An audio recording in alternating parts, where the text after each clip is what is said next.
YouTube. We're live on YouTube. My YouTube is also A Girl Has No Name. If you do not follow me on YouTube, please follow me on YouTube as well. It would be much appreciated. I need to adjust this. Sometimes it just seems to have a mind of its own. Guys, keep tapping the screen, share the live. Let's get people in here. If you don't subscribe, please subscribe. Let me make sure I can see the chat. Again, I am also pushing this stream to YouTube. If you would like to watch on YouTube, you are welcome to do that as well. I have mastered like 3 different softwares in 2 weeks. Soon I'm going to start making actual content again on my page. It's just, I have been filling my time with learning different software, Streamlabs, OBS. Hey, Cam. Welcome, Streamlabs, OBS, TikTok Studio. I've gotten so good. Actually, I do have a Blue Sky account. When they were in beta, I made one. I have not been posting on it, but yeah, that's sort of my goal. I had to learn all of this software. I had to master TikTok Studio, then Streamlabs. So, oh, hold on one second. Then Streamlabs, and so I've been working on that. I think I've got a pretty good handle on that now. So the next thing will be I'll be pushing probably my lives. Why? I thought I clicked on that. I'll be pushing my lives to more places than just YouTube soon, like wherever I'm allowed. I don't think Blue Sky is an option on Streamlabs. There's many options. I think probably Instagram. Yay, Pickles is here. Probably Instagram, like wherever the options are. I have Streamlabs Ultra, so I can push my stream to multiple platforms. So I'll start doing that now that I have most of it figured out, got the initial episode of the broadcast out of the way, which I was super nervous about, and making sure that all came together. And it's looking like that's going to be quite a success. So the next step will be to start making content and posting it on multiple platforms again. How's it going, Pickles? Happy hump day. It's good. Happy hump day. It's going good. I'm just doing my little announcements in Discord and telling everybody we're live. Nice. Nice. Let's see. I'm live on YouTube. I'm just making sure I remember. I feel like I'm forgetting something.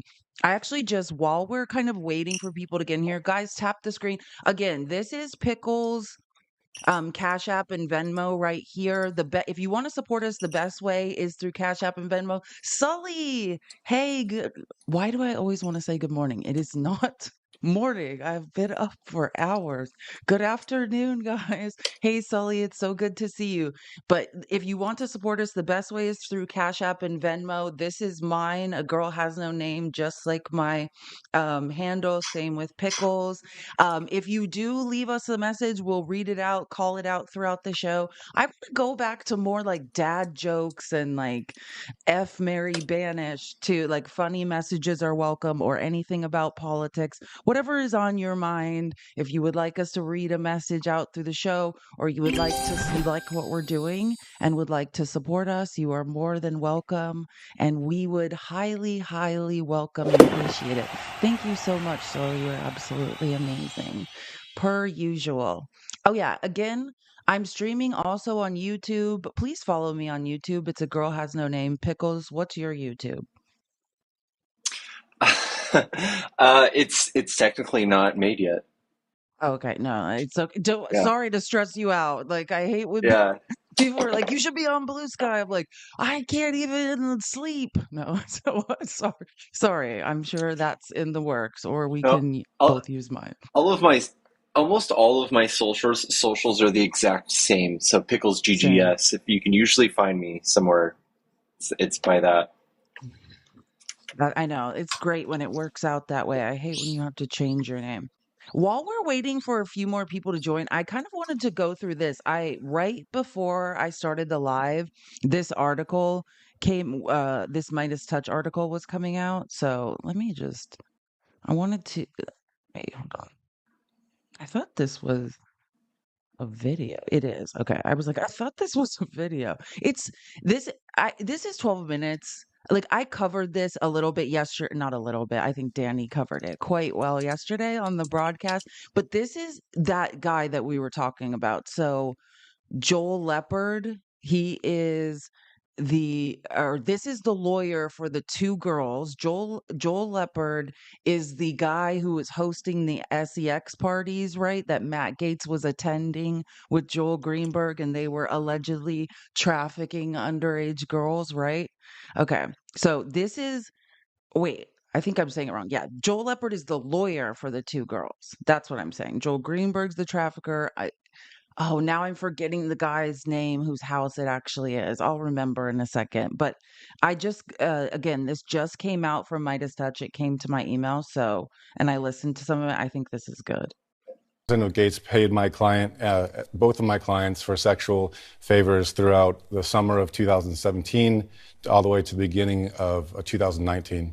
And how did he pay them? These were primarily through Venmo and PayPal payments. There was one payment through Representative Gates' adopted son through his PayPal. Nestor, That's the right. adopted son. Payments would come there too. You know about Nestor Pickles? Yes, Do you know about Nestor. Nestor? So Yes, I actually apparently learned about Nestor's Nestor yeah, recently. he's like complicit in the S trafficking. Yeah, Nestor is, who Gates says you don't, is his adopted son. I mean, we don't know. You can look up. I'll invite you to do your own research on who Nestor is. There's many theories out there on the internet as to who Nestor may or may not be to Matt Gates, but it does seem like it's someone. Thank you so much for the subs. W Heather Corn Nuts. What you are amazing. Thank you so much, W Heather. Yeah. So apparently Nestor has been lending his Venmo and Cash App account.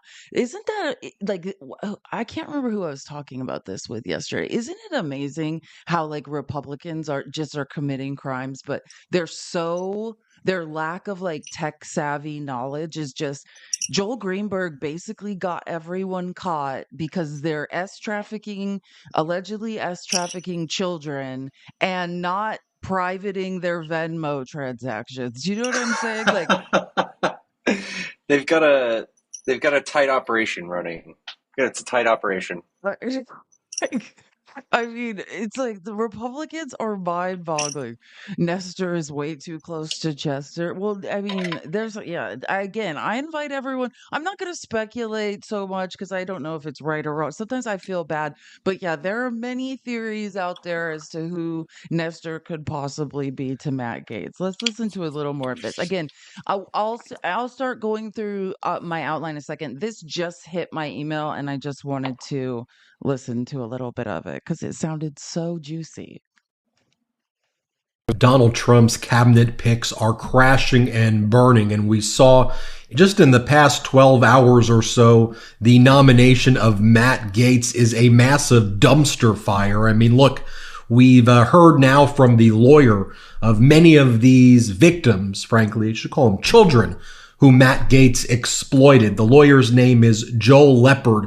He was on CNN and spoke to other media as well about Matt Gaetz's predatory behavior. Matt Gaetz, Donald Trump nominated to be the attorney general, knowing he was under ethics investigation by the House of Representatives for engaging in underage sex. In other words, raping underage girls, and obstruction of justice, as well as significant drug abuse. All of that was known to Donald Trump, but he still nominated Matt Gaetz. And we've talked about this a bit, but like, what do you think about these loyalty tests, right? Like if you'll nominate Matt Gaetz, right? If the Senate will help Trump push this guy through, what won't they do for him? Pickles? I'm so sorry. Oh no, Yeah, it's no, okay. yeah, yeah, I'm here. Yeah, I I'm no, just keep talking. going, please. No, no, If you can. I was just asking you what your I'm thoughts soaking are this in. about Matt Gaetz and this why did I want to say purity testing? I guess it's the opposite of purity testing, right? It's the opposite of the left's purity testing. It's Trump saying, "Hey, if you want to remain in the Republican Party, you have to prove your loyalty." And it's the opposite of a purity test. It's how low can you go? It's like the game of limbo and the bar is in hell. I Absolute guess hell. that too, and it also just like I've always thought about the things that Trump has on people that makes them like Mm. compliant or Like and Senator Flip it's Flop, Lindsey Graham. Has it ever been more yeah, obvious that someone has something on Lindsey Graham? but it's more obvious to me that like this is something that he could just easily hold over his head. It's like, hey, if you want these things to stay gone, if you want to stay AG, you know, maybe do what I say. Well, yeah, I I don't mean, know. or pass him. I was saying this yesterday, and I think like this is the bad news. I think there are senators who, yes, I think the good news for us is there are a lot of people who absolutely hate Matt Gaetz, right, in the Senate and well, at the House and the Senate. I've never seen anything like it. I would say he is the least liked member of Congress I've ever seen. They do not want him there, but what it sounds like they're setting up, right? Like first we heard all this pushback. I'm just making some of my own predictions here. First, we heard all this pushback of, oh no, he's unacceptable, he's unfit. Then now we're hearing like, well, he deserves a hearing, right? And they're setting Yeah, this up to be a Kavanaugh hearing, right? Kavanaugh, a woman that said that Kavanaugh raped her was at his hearing, and she was basically gaslit. I love it. I didn't watch that, and I wasn't tuned in back then. But Yeah, wow, Kavanaugh.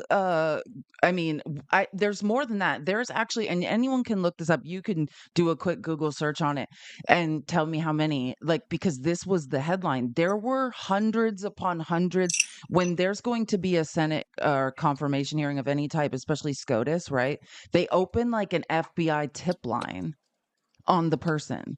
And when Kavanaugh was going to have his confirmation hearings, there were like hundreds upon hundreds upon hundreds of tips that came into FBI tip lines being like, oh no, this guy's a rapist, like this guy's assaulted, this guy, there's rumors of illicit drug use, like that he was at different party, whatever. These are the things that people were saying, but nothing ever came of it, right? Like, I mean, his and I started to I'm hearing people in the Senate saying, well, maybe we don't need that report. Maybe the girl, his accusers can just show up to the hearing, which we saw what happened when Kavanaugh's accusers showed up to the hearing. yeah, Nothing. yeah. Who wants to go publicly shame themselves in front of a no? Oh yeah, don't I mean, I'm with you there. And no one does. And for nothing to come of it. No, I think they will show up. It sounds like they probably will show up. You're compelled to show. I don't even know if they have a choice really. Like they might, but I'm just saying Kavanaugh had a very credible, I mean, I think pretty sure he went to like well-to-do like private school. This was not just some random person. This is a white woman from his past that went to high school with him saying, yeah, like I believe it was a party, he raped me. I mean, this was her story and told it at a Senate confirmation hearing. Did that ever matter? No. Nah, So that's what of I course mean. I not. want it to be that these people cannot stand Matt Gaetz enough that he can't get through. That's what I would love to see. I hope it is.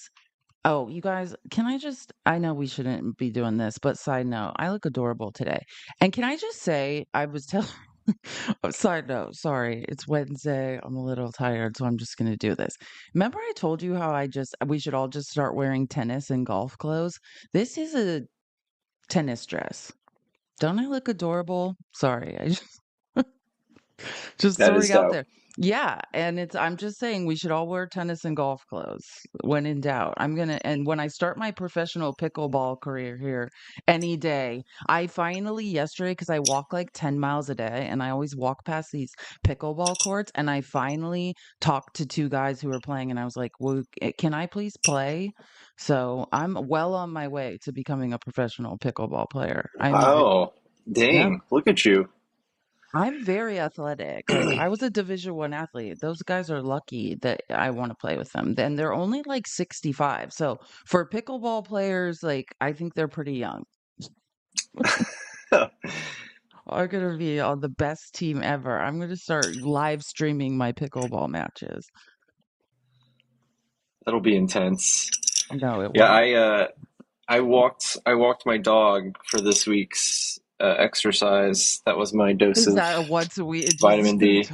the dog get walked. You need to. I'm telling you, walking will change your life, especially in times like these. Wait till you guys see the outline we're about to go through. I'm about to blow your guys' mind. I want to say it's in a good way. Like it remains to be seen. We shall see how people feel about what we're going to be learning today. Okay. Wait, oopsies. Guys, again, keep tapping the screen. Can we work on tapping the screen today? Like, I think we need to do way more aggressive tapping today than we have been doing. Let's really try our best to tap the screen. There's good news and bad news with this. Like, I don't know. It seemed like last night we were talking to someone about this on your live, and it seemed like people. Oh, maybe it was Tanner. I actually think it was Tanner who mentioned it. Hey, Tanner, if you're here. So Trump, right, announced an education secretary because the truth of the matter is, and I said this the other day, abolishing the Department of Education is not going to be a simple thing, right? He needs 60 votes in the Senate. So it's not going to happen. But my worst fear, right? And like Betsy DeVos, his last education secretary, was mentioning this. Like, why not move it? Move the Department of Education to somewhere like a red state like Oklahoma, right? And then bureaucrats won't want to be in Oklahoma, and you can stack it, and that's where Ryan J. Walters is, the superintendent of public instruction. Oh, I know that was my worst fear, but we've avoided that. Like, I mean, Linda McMahon, okay. who's Vince McMahon's wife, is now going to be the education secretary, which everyone thought that's crazy. But Linda McMahon, just to be clear, has worked in the Trump administration since the inception of it. Like, he's very close to Vince McMahon and Linda McMahon. Linda McMahon ran the Small Business Administration in the first administration. Right? So this is not her first go round. She also is, I can't remember her actual title, so I'm not going to just claim something and get it wrong, but she ran she was on the transition team as well. Like she's been consistently working with Trump this entire time. Like she's one of the few that has pretty much always had a place. I mean, she fundraises for him, and also I like to call it the off season, since everyone seems to be referring to politics now as sports almost. I feel like it's like sports teams in the off season too. She runs, God, is it America First? She runs some pack, like some ridiculous pack. That's gross. Daisy just subscribed. Daisy, I should subscribe to you. I'm a Oh, fan. W. Daisy Martinez, dang. best subscription of the day. Thank you, Daisy. That's We my got, boo. I know that, yeah, if you guys don't know, that's Pickles Lady. So, anyways, Linda McMahon has made it as education secretary, which it's like gross, but this is her. Not the best shot. Don't thank me. Thank the Washington Post. Not the most flattering angle to post. Um, Here's the interesting part, though. Here's the silver lining, like I'm saying. At least it's not Ryan J. Walters. Right? So look at Ryan Walters. This is what he has been angling for this entire time. I've told you guys, Ryan Walters is a known self-proclaimed Christian nationalist. His wife was the vice president of communications for the Heritage Foundation. I mean, not his wife. I'm sorry, his PR rep, right? He's represented by a Christian nationalist PR rep. Her name's Mary Vogt, who is the VP of communications for the Heritage Foundation, whose husband is Russ Vogt, who Trump hired to be in charge of this year's 2024 Republican policy platform, the 16 pages.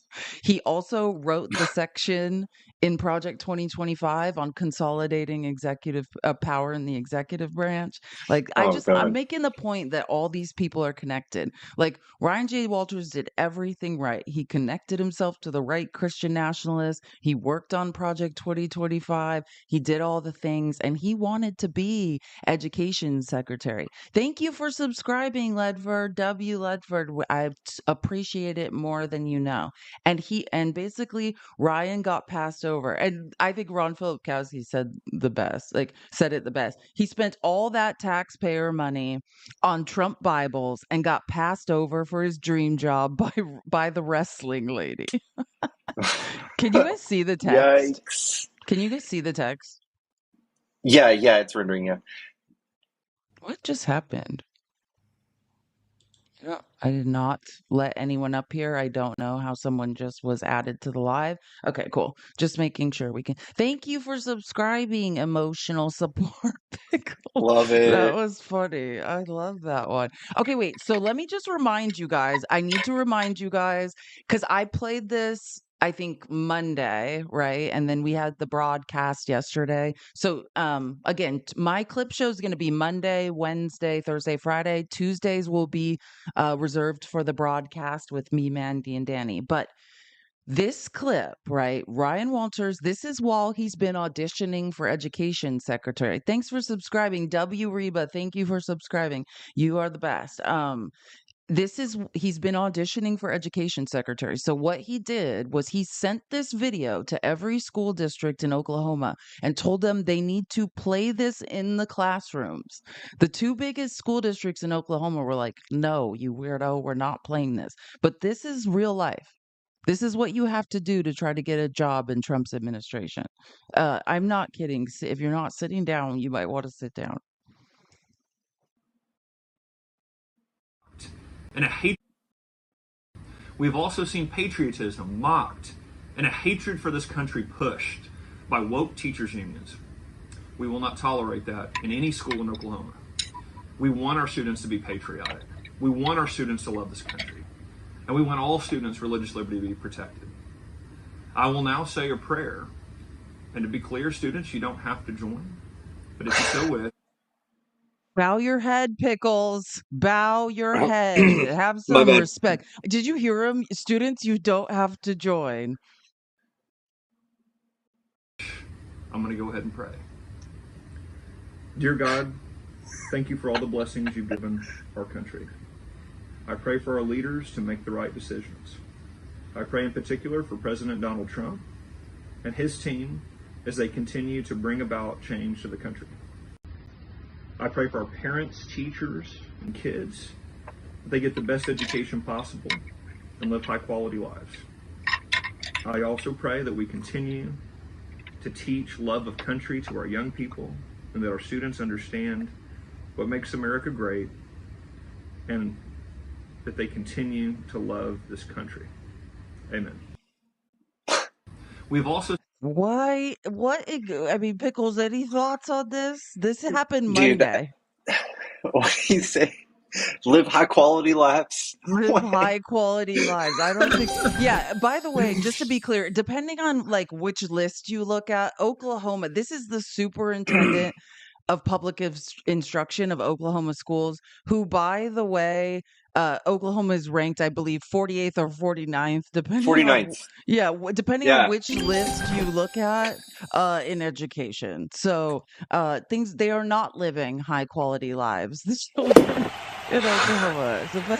In fact, it is literally the exact opposite. So I'm very confused what Ryan is in fact talking about. Oh, I need to look at me managing gift goals effectively. I've come so far with I'm so, sorry. I'm just so pleased with myself. I I used to be bad at running lives. Now I'm getting better. So again, I just took this screenshot because I thought this was a pastor said this. $6 million in Oklahoman taxpayer dollars funneled to Trump through Trump Bibles. And Ryan Walters can't get the privilege of making America dumb again.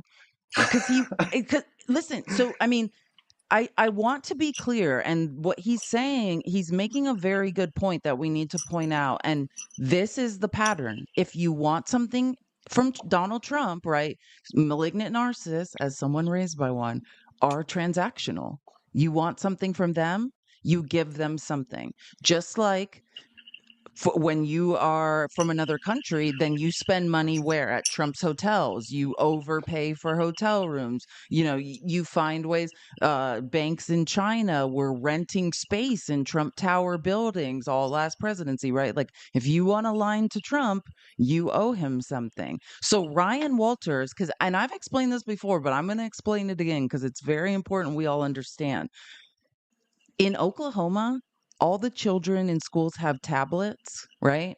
Like an iPad type thing. I don't know if they're iPads, but they have tablets. And on that tablet, the Bible is available, right? Digitally for next to nothing. They already have access to the Bibles. I watched the school, but like the budget hearings when people were screaming at this guy, being like, they already have access to the Bible. What are you talking about? So on top of that, to try to buy himself a position in Trump's administration, he spent $6 million of Oklahoman taxpayer money on Trump Bibles, and he still didn't get picked. So just already had Bibles on the tablets, right? Not to mention, are there Bibles you could buy cheaper than $60 a pop to to pay homage to Donald Trump? Absolutely. Like, I wonder how many school lunches I could have bought. Yeah, don't even. Yeah, I mean, exactly. Hey, can you stop fidgeting with your fidget I'm spinner so unless you're sorry. on Oh mute? my Because God. it's really I'm loud. I have fidget. I'm used to my other microphone. I I'm have so a. Oh sorry. yeah, your microphone is so loud. I have a ring. I have a fidget spinner ring on, but it's getting kind of crusty and doesn't work. No, I appreciate a fidget spinner. I need one too. So I'm not They judging your even know fidget spinner. they even know exactly what toy I'm playing with. I'm so What am I doing? sorry. I know. I'll play with my quiet toy chat. Okay, so this is important now. So okay. We're here again with the guy that tried to buy enough Trump Bibles to get himself education secretary. Now, this is going to blow your mind. As you know, your state's attorney general's office says you don't have the authority for this mandate to play that prayer video. So what authority do you have to mandate schools to show your prayer video where you also pray for President-elect Trump? Look, I've continued to hear the gaslighting from the left, and frankly, even from this network, pushing lies about what's going on across America. President Trump has a clear mandate. He wants prayer back in school. He wants radical leftism out of the classroom, wants our kids to be patriotic, want parents back in charge with school choice. We're enacting upon that agenda here in Oklahoma. That's what our parents want. Every county in Oklahoma voted for President Trump. His agenda is crystal clear, and we're going to enact it in the state of Oklahoma. I'm not going to take the bait on what you said about gaslighting from this network. As you know, You can choose whichever shitty school you want to go to in Oklahoma. Yeah, you guys are Choice is yours. 48th or 49th in education, depending upon which list you reference. Like, yeah, in any county in Oklahoma, you can choose which school that is grossly behind education standards in this country to, in fact, attend. But you can't choose your religion. Oh no, it gets way worse too. And this, to her credit, she stays pretty calm while he just gaslights her.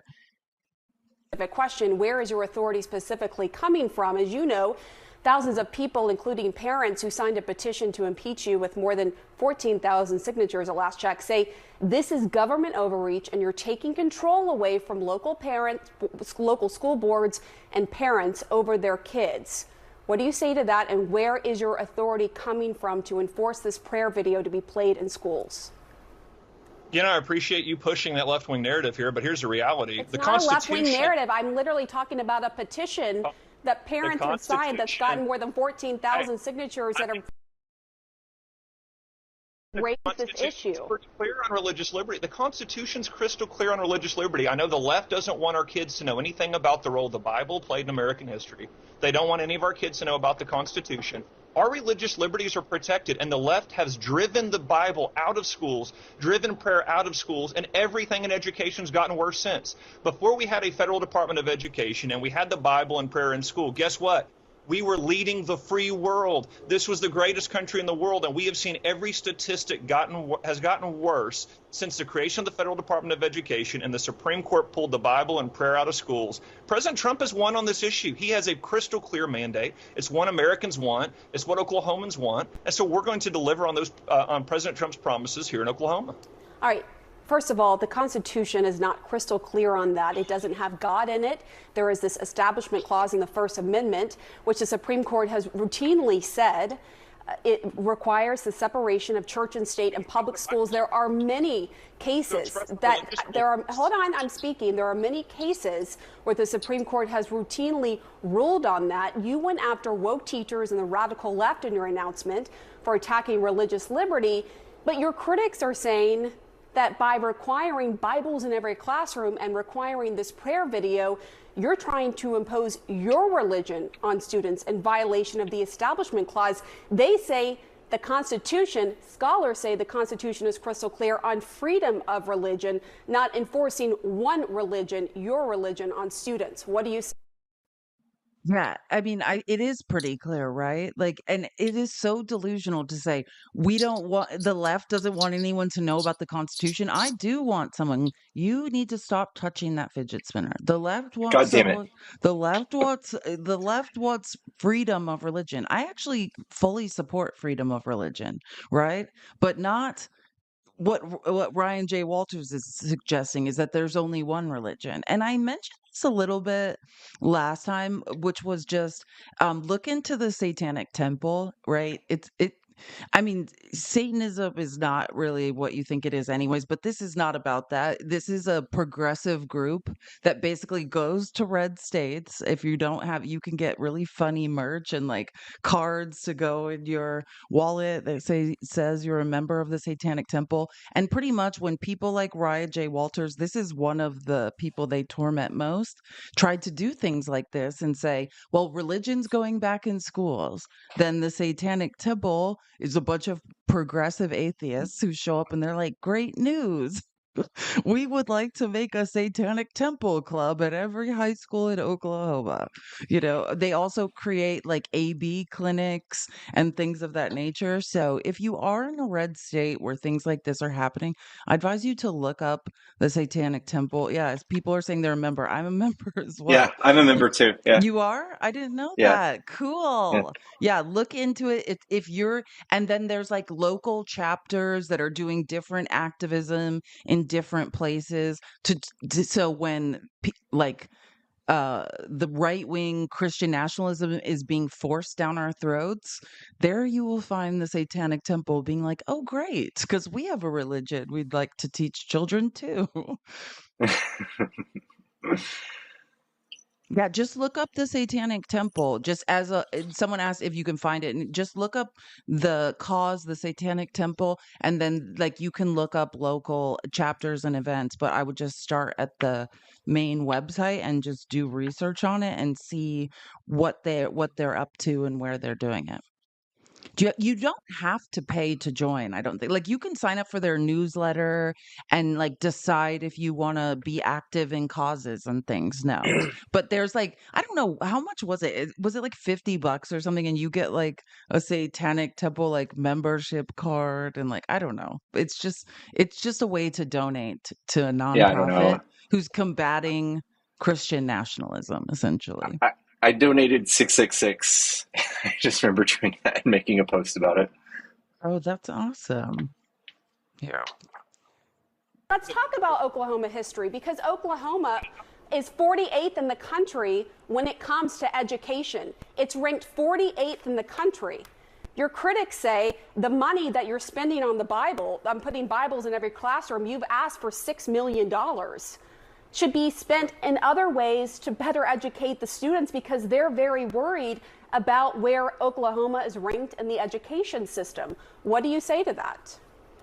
We are in the middle of a turnaround here because we are following President Trump's agenda. This is the agenda for the entire country. We have school choice. We have merit pay. We are rejecting this left-wing ideology in the classroom. We are promoting American exceptionalism. And look, we are pressing students forward to see academic outcomes improve. We've seen record improvement. Record numbers of schools are improving here in Oklahoma. That's what you're going to see for the whole country under President. Can we see that on paper? Because I've never seen that. Yeah, I don't know Like, what he's talking about. I'd love to know yeah, what no, stats he's they're talking not, about. Brian. You're still in 48th place. I mean, I didn't go to math school, but is 48 out of 50 bad? Like, is that, what do you think, Pickles? Is if you're in 48th place out of 50 Yeah, states, are you doing a good we or need a to bad job? follow suit immediately. Yeah, it's like, please, you're terrible at your job. And that's why you got passed over as well. Like this also, $6 million on Trump Bibles, wasted $6 million of Oklahomans taxpayer dollars. I would be furious with this man if I lived in that state, all to not get picked. Trump. And again, you continue to see critics, yeah, they act like I'm controversial because I'm creating change in a status quo system that has failed kids and failed parents. Yeah, so that's a great point. I didn't see who wrote that, but yeah, maybe he thinks 50 is the highest and he thinks he's close to the top. We don't know. That's very possible. Ryan's very confused about a lot of things. The books you bought from what you raised in your Twitter handle, I just saw a link to that, was the Trump endorsed Bible. That's $60 a pop.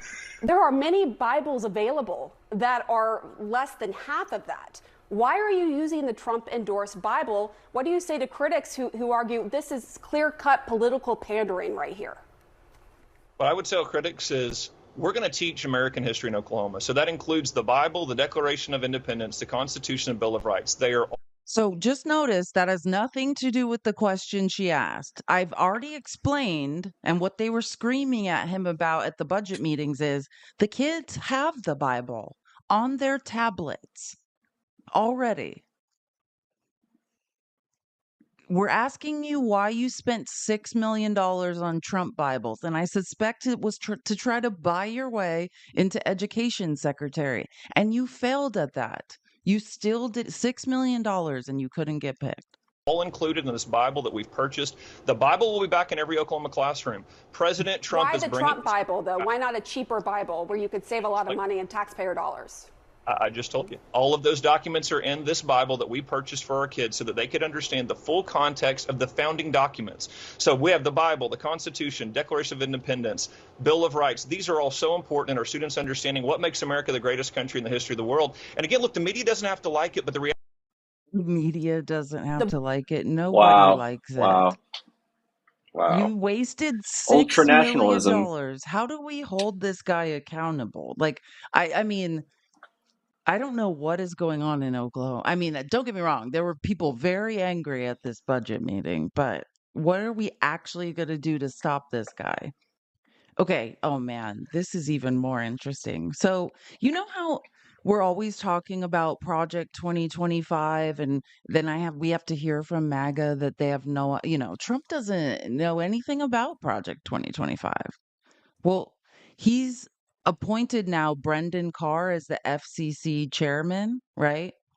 This is, I mean, I don't know how we can state conflict of interest. Like, I mean, conflict of interest after conflict of interest. This is a guy who's like a direct shareholder in Starlink. Okay. Like a direct shareholder in Starlink. I believe he wrote the part of Project 2025 about the FCC. Is this the FCC also the unitary executive theory? Yeah. Well, let me show you. No, that unitary executive theory is, I think Russell Vogt wrote that. I think. Well, listen, or actually, don't quote me on that. But so conflicts of interest. So again, conflicts of interest is concept that Donald Trump has never recognized or concerned himself with, either for himself or his appointees. But this term is going to make his last one look ethically pristine. Trump has now nominated Brendan Carr for FCC chair. Carr is a wholly owned subsidiary of Starlink. A wholly owned subsidiary of Starlink, and he will now head up the agency that controls space communications. Do you Wow. understand what we're saying here? That's He's gonna there's no conflict of interest there at all. Yeah. but they're gonna drain the swamp. Do you guys? I mean, MAGA is delusional. This is so again, and I just want to show you this. Carr also just happened to write the section on the FCC for Project 2025, just as Tom Homan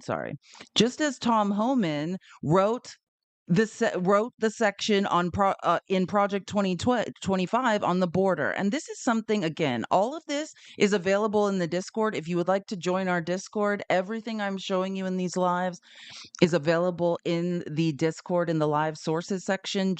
This is a TikTok account. Just send a message to @FeliceNavi.live and say, I want an invite to the Discord, and we will get you one, or tell the mods in the chat.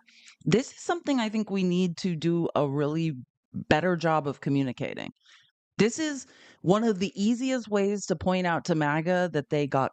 I mean, I don't think at this point they're so deep into the cult. I'm not sure if they care if they got. But okay, how many times were you in debates or listening to lives and having to hear MAGA say, Trump has nothing to do with 2020, Project 2025. Trump has nothing to do with Project 2025. Every person he's appointed seemingly wrote that chapter on, on the department they have been appointed to. But I guess that's neither here or there. Right?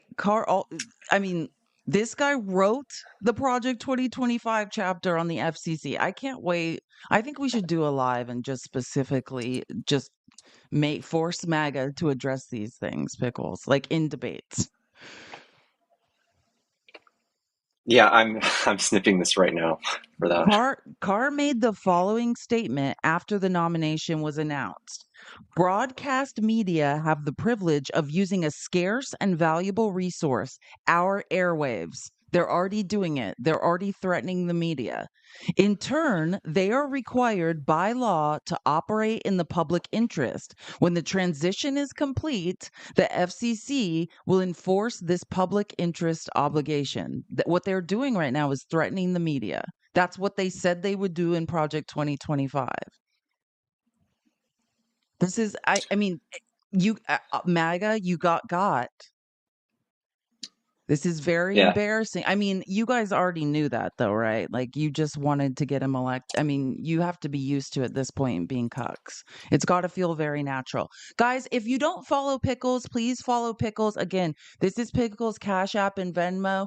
Please, if you would like to support us, this is the best way. This is mine, A Girl Has No Name with 2 Z's. If you would like to give us a tip or donation and send us a message, we'll read it aloud on air. Any support is appreciated. Tap the screen, share the live, as well. Follow me on YouTube. It's also A Girl Has No Name, and I'm also broadcasting on YouTube. But again, this is the man that wrote the chapter on the FCC in Project 2025. Trump has now put him in charge of the FCC, and they are threatening the media. And I just want to say this because I'm about to say something that people are going to be like, where are you going? I'm going to preface it by saying I do not like Joe Scarborough. I do not like Minka Brzezinski. I think them going to Mar-a-Lago is gross, right? Crawling on their knees to Mar-a-Lago because you're terrified of Trump and the repercussions you might face for saying the truth is gross. But this is why they're doing it, right? This is why. NBC is scared. People like Joe Scarborough, they're clearly terrified of Trump and the repercussions of things they've done and said.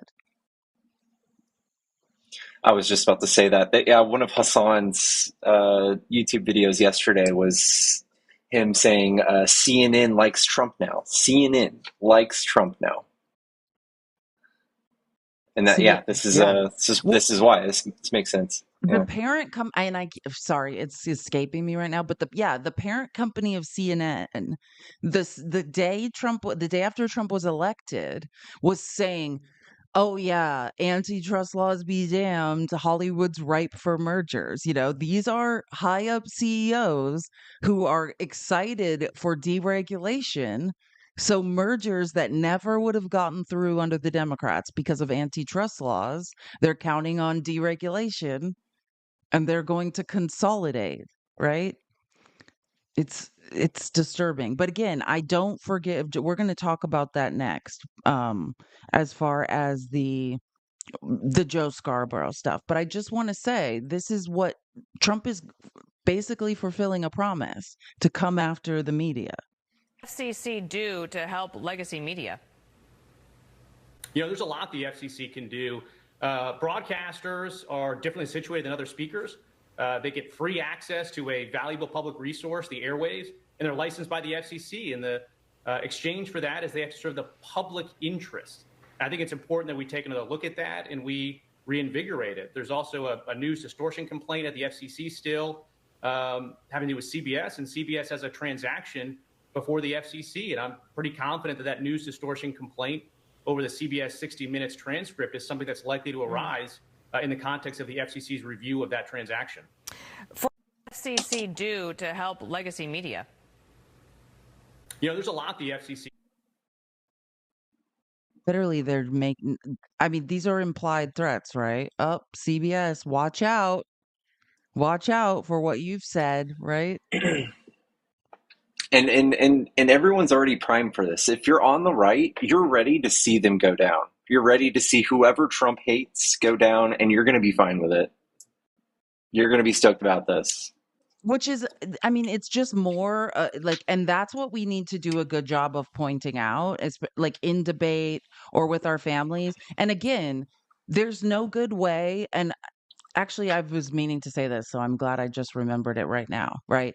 There's no great way to get through to someone who's in cognitive dissonance, right? Like who's essentially in a cult at this point. Like there's no magic pill. There's no thing. I have people that email me and things and say, "Oh, what can I do in this situation? What can I say to my dad? What can I say to my family?" And I think when I was on Fax's Live, he said it beautifully. I was on Fax's Live with Daniela Young, knitting cult lady. She's absolutely amazing. And I she love said, her. "Yeah, oh my God, I absolutely love her." I'm gonna have her on the broadcast. But she was saying, if I knew, she was in the Children of God cult, then later in other abusive systems, high control environments, she was a captain in the army.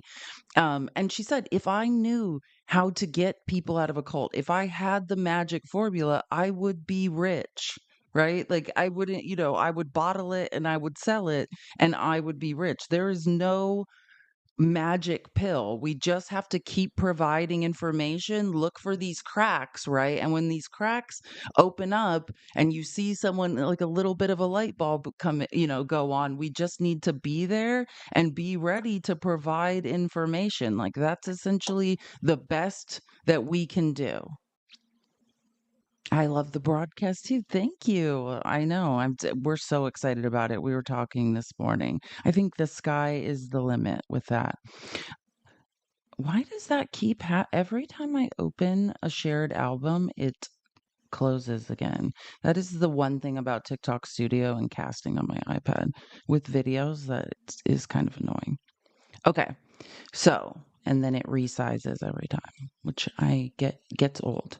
Okay. So, this is, let me see if I can make this bigger. Again, if Trump has them that intimidated, so this is George Conway, right? This is Kellyanne Conway's ex-husband. So he says, Sadly, Brian's reporting is correct. Over the past week, I heard from two entirely separate, very reliable sources with some vivid detail that they were absolutely terrified of Trump. He's talking about Joe Scarborough and why Joe Scarborough and Mika Brzezinski would show up at Mar-a-Lago to kiss Trump's ass, right? According to two sources, this is Brian Stelter reporting. According to two sources with direct knowledge, Joe Scarborough and Mika Brzezinski were credibly concerned that they could face governmental and legal harassment from the incoming Trump administration. So could we all. And this has actually become a very damaging narrative, and I'll show you why, right? Because what's happening, and actually, I think this is a good point too. Siri, what is the dumbest possible take on Joe and Mika traveling to Mar-a-Lago to kiss the ring? This is what it says. A source close to Morning Joe claimed the meeting with President-elect Donald Trump was effing worth it, given it may have spurred Trump's subsequent public praise of a free press. This is what Joe, I'll show you the video in a second. This is something Joe Scarborough actually is trying to sell us on, that he's doing us some sort of public service. When you're being trolled by Nikki Haley, who she should be as equally embarrassed, right, as Joe Scarborough. This is Nikki Haley. Let's be clear. Joe and Mika didn't suddenly see the light. They saw their ratings. They realized they needed Trump for their survival. I agree. This is the issue with the for-profit media, right? When we're talking about publicly traded media companies, this is the issue. Trump now controls the FCC.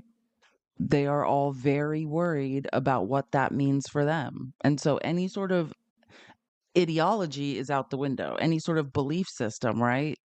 Say whatever you have to say. Actually, let me go out of order here because I have a better video that I found later in the day that I think I should play first. This is going to blow your mind. I apologize in advance for you having to hear this. So many people. Over the past week, Joe and I have heard from so many people, from political leaders to regular citizens, deeply dismayed by several of President-elect Trump's cabinet selections, and they are scared. Last Thursday, we expressed our own concerns on this broadcast and even said we would appreciate the opportunity to speak with the president-elect himself. On Friday, we were given the opportunity to do just that. Joe and I went to Mar-a-Lago to meet personally with President-elect Trump.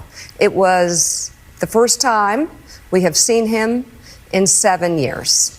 Now, we talked about a lot of issues, including abortion, mass deportation, threats of political retribution against political opponents, and media outlets. We talked about that a good bit. And it's going to come as no surprise to anybody who watches this show, has watched it over the past year or over the past decade, that we didn't see eye to eye on a lot of issues, and we told him so. What we did agree on was to restart communications. My father often spoke with world leaders with whom he and the United States profoundly disagreed. That's a task. What are you talking about, Mika? You were talking about a pathological liar who tried to do a coup, not like your dad being a diplomat. Like this is the gaslighting from these two is pretty much unbelievable. Like say it. Say you're worried about your show's rating. Say you're worried Donald Trump is going to come after you. That's the key in this, right, Pickles? Like, I uniquely have nothing to lose. I don't get how their ratings are gonna, like, they're worried that their ratings are going to tank and that's gonna like hurt them monetarily. I mean, I think for-profit media like NBC, Universal, right? I think they're worried about Trump's influence on the FCC, right? Lawsuits, right, and the harassments, the harassment. Like this is a for-profit company. I mean, you saw this in Jeff Bezos as well. When Jeff Bezos decided the Washington Post, when it was becoming clear Trump may win, you saw Jeff Bezos back off and not endorse, right? He has a bunch of government contracts to protect. I think it's similar with these two as well, and with NBC, right? Joe Scarborough, I said this last night, I think, on your live when we were talking about it with someone. What you have to understand about what's happening now because of these two turncoats, that's what they used to call English sympathizers during the Revolutionary War. In case you're wondering what a turncoat is, just a little bit of history knowledge for you.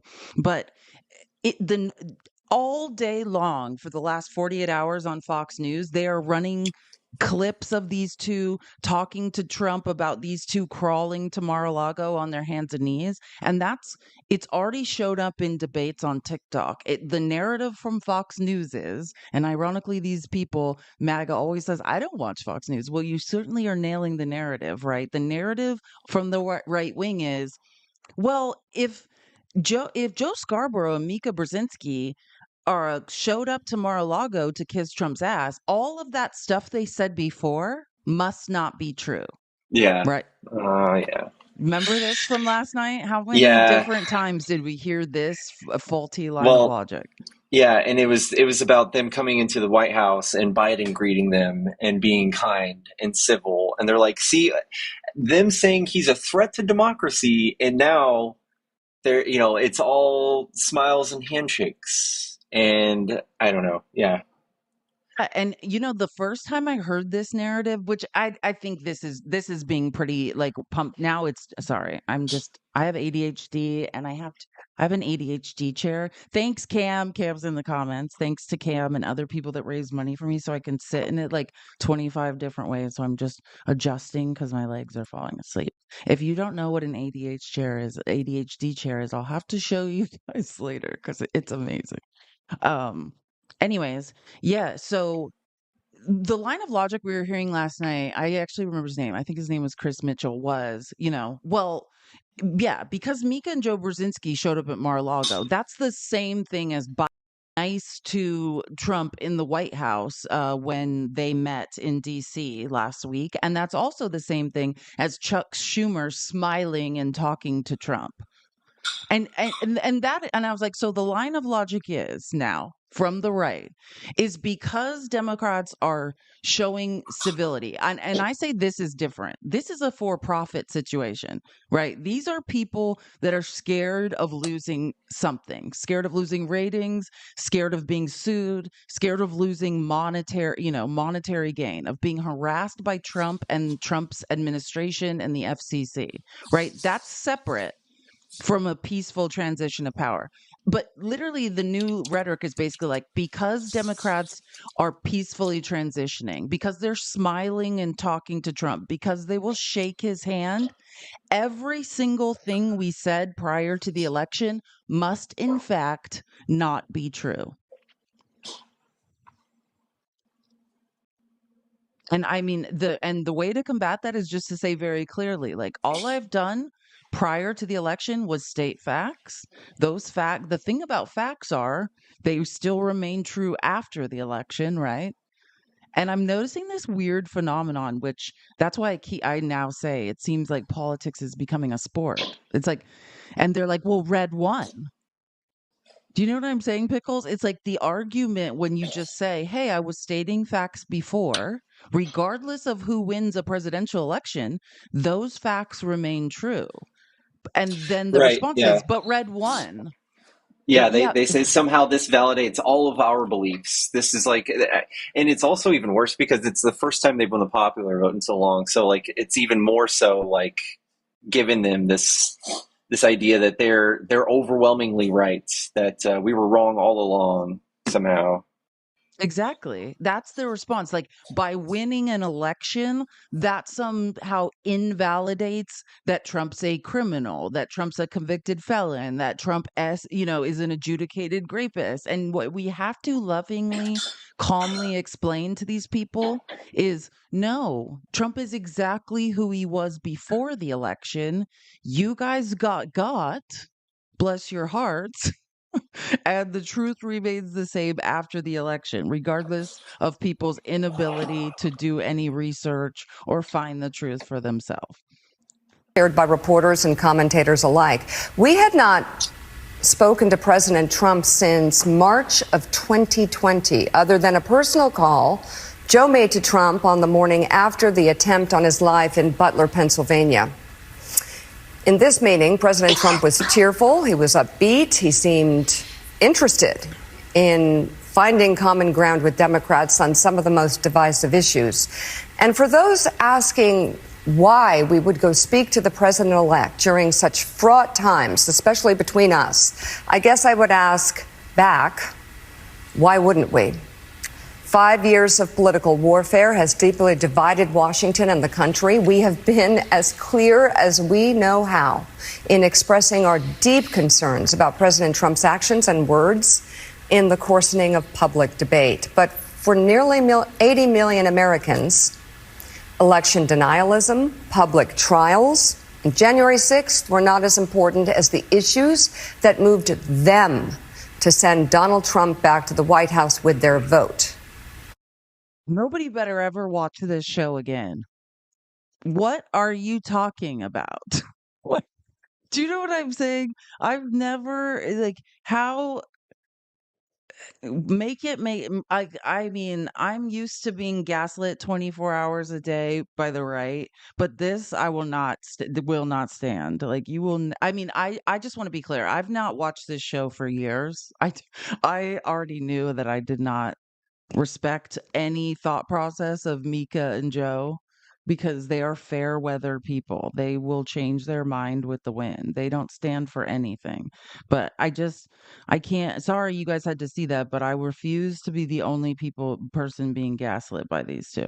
Oh, you're going to love this. Wait, I have one more clip to show you really quick. And yesterday I saw for the first time what a massive disconnect there was between social media and the real world, because we were flooded with. Let me set this up because I'm not sure. Like, so what I just showed you was gaslighting, like after the initial, like, what the F, you showed up at Mar-a-Lago. So that was like 2 days ago, right?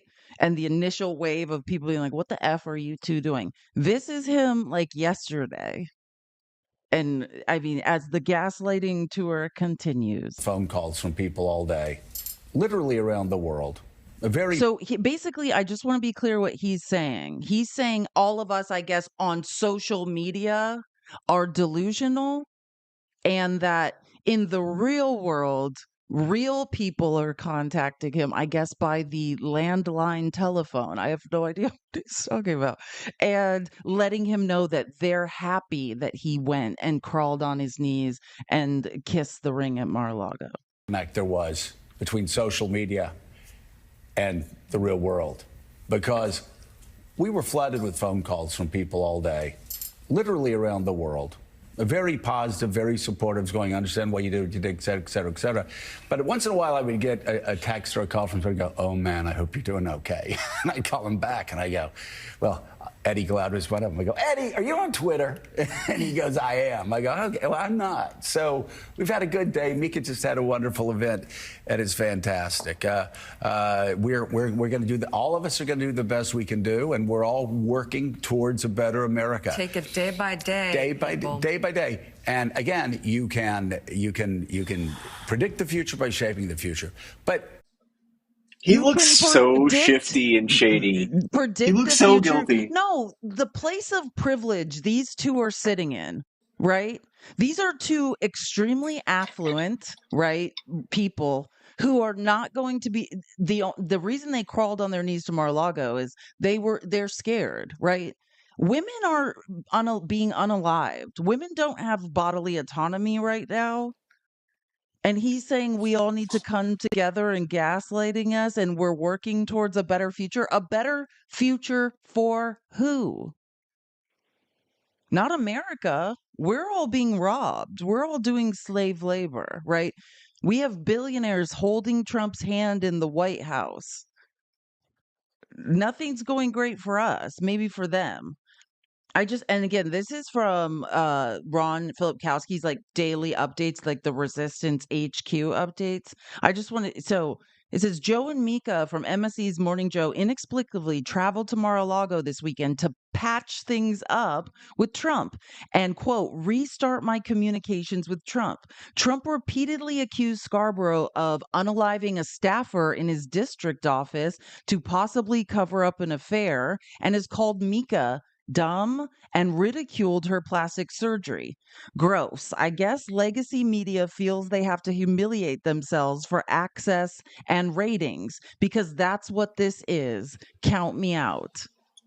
It Called gets, out. yeah, I mean, And you boom heard him. goes He's the like, dynamite. you must be on Twitter. Yeah, a lot of us Exactly. are.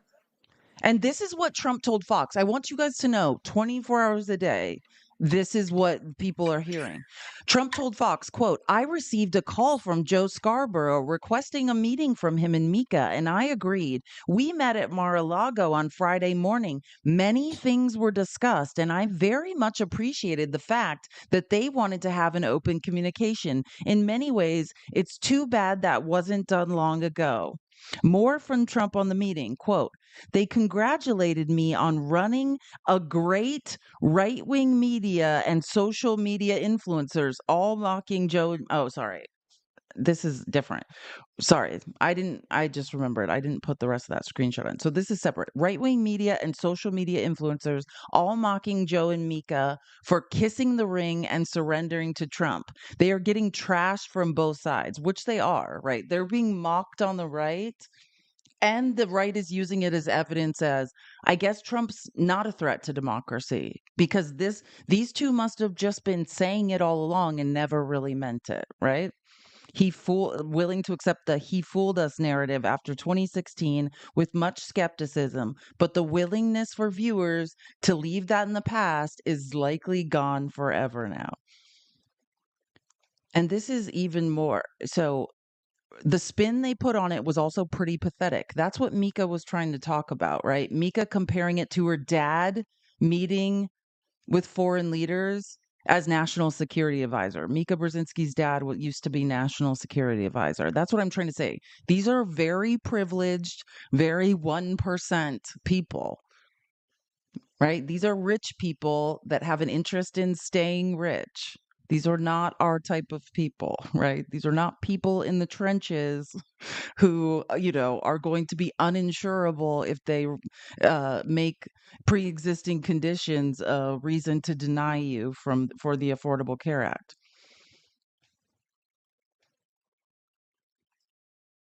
Yeah, okay. So I went over the Nikki Haley stuff. I think we've well covered this. The Daily Beast stuff I went over. These are just different. Yeah, I went over the George Conway stuff. Okay, gross. Now we have to move on to the next gross thing going on. So Nancy Mace, which, oh my God.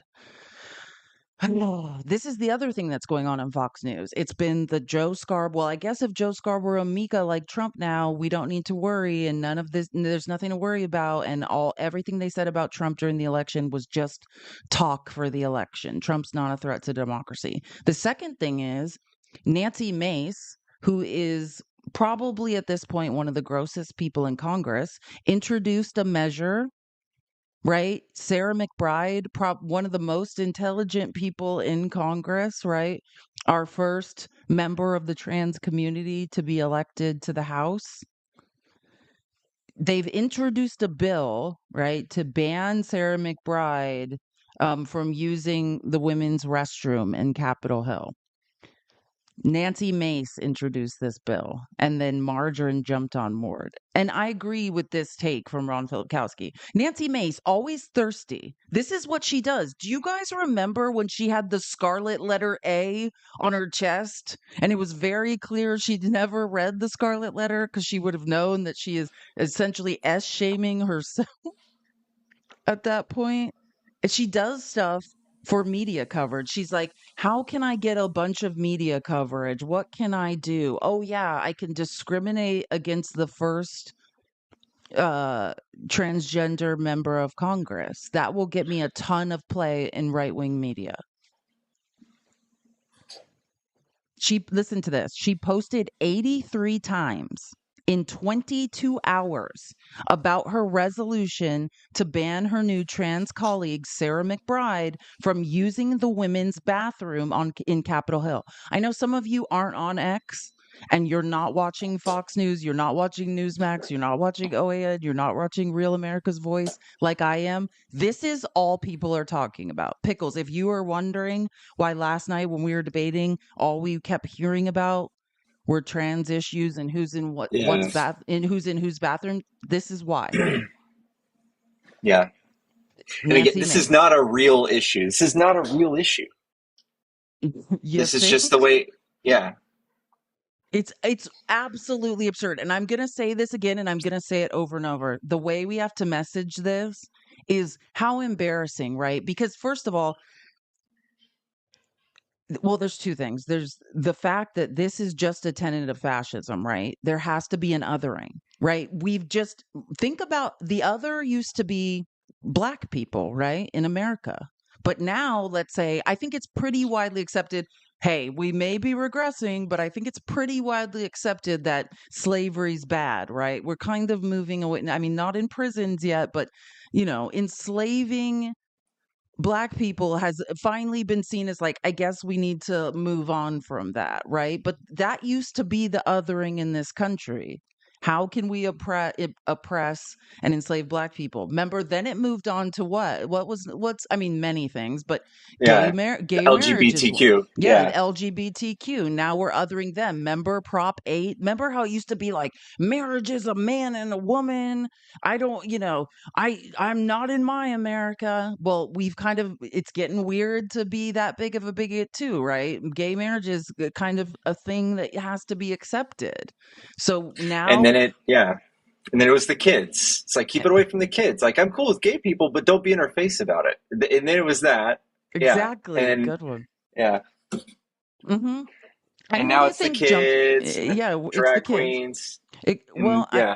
yeah, I mean, we're othering the trans community, right? I mean, there always has to be a target. How you one of the tenets of fascism is hyper nationalism, right? Like it has to be, this is us. This is who we are, the people who are acceptable. And one of the ways to define this is us and we're hyper nationalistic is to other someone else and say, not them. That's not us. We're over here, right? There always has to be an other. And who jumped on this train of discrimination but gross margarine? Disgusting margarine. Listen to this. Margarine chimed in since Mace is getting too much attention. Yeah, that's exactly what it is, too. Another person who just wants some time in the media and said that Margarine, who, by the way, has already been in a physical altercation. So I want to point out again, we're talking about they don't feel safe in congressional bathrooms if Sarah McBride is in them. Apparently, Margarine has already physically assaulted someone in a congressional bathroom. I don't know if anyone follows Capitol Hill blogs, but she assaulted Lauren Boebert in a congressional bathroom. So if we're going to I talk wasn't about aware of this. Oh yeah, you can look that up. That's why Margarine was one of the main reasons she was voted out of the Free Dumb Caucus. She's not in the Free Dumb Caucus because she cornered Lauren Boebert in a bathroom and pushed her, and then also was screaming at her on the House floor. So these are the claim is, and I just need to get into we'll get into this hypocrisy because this is going to get worse, right?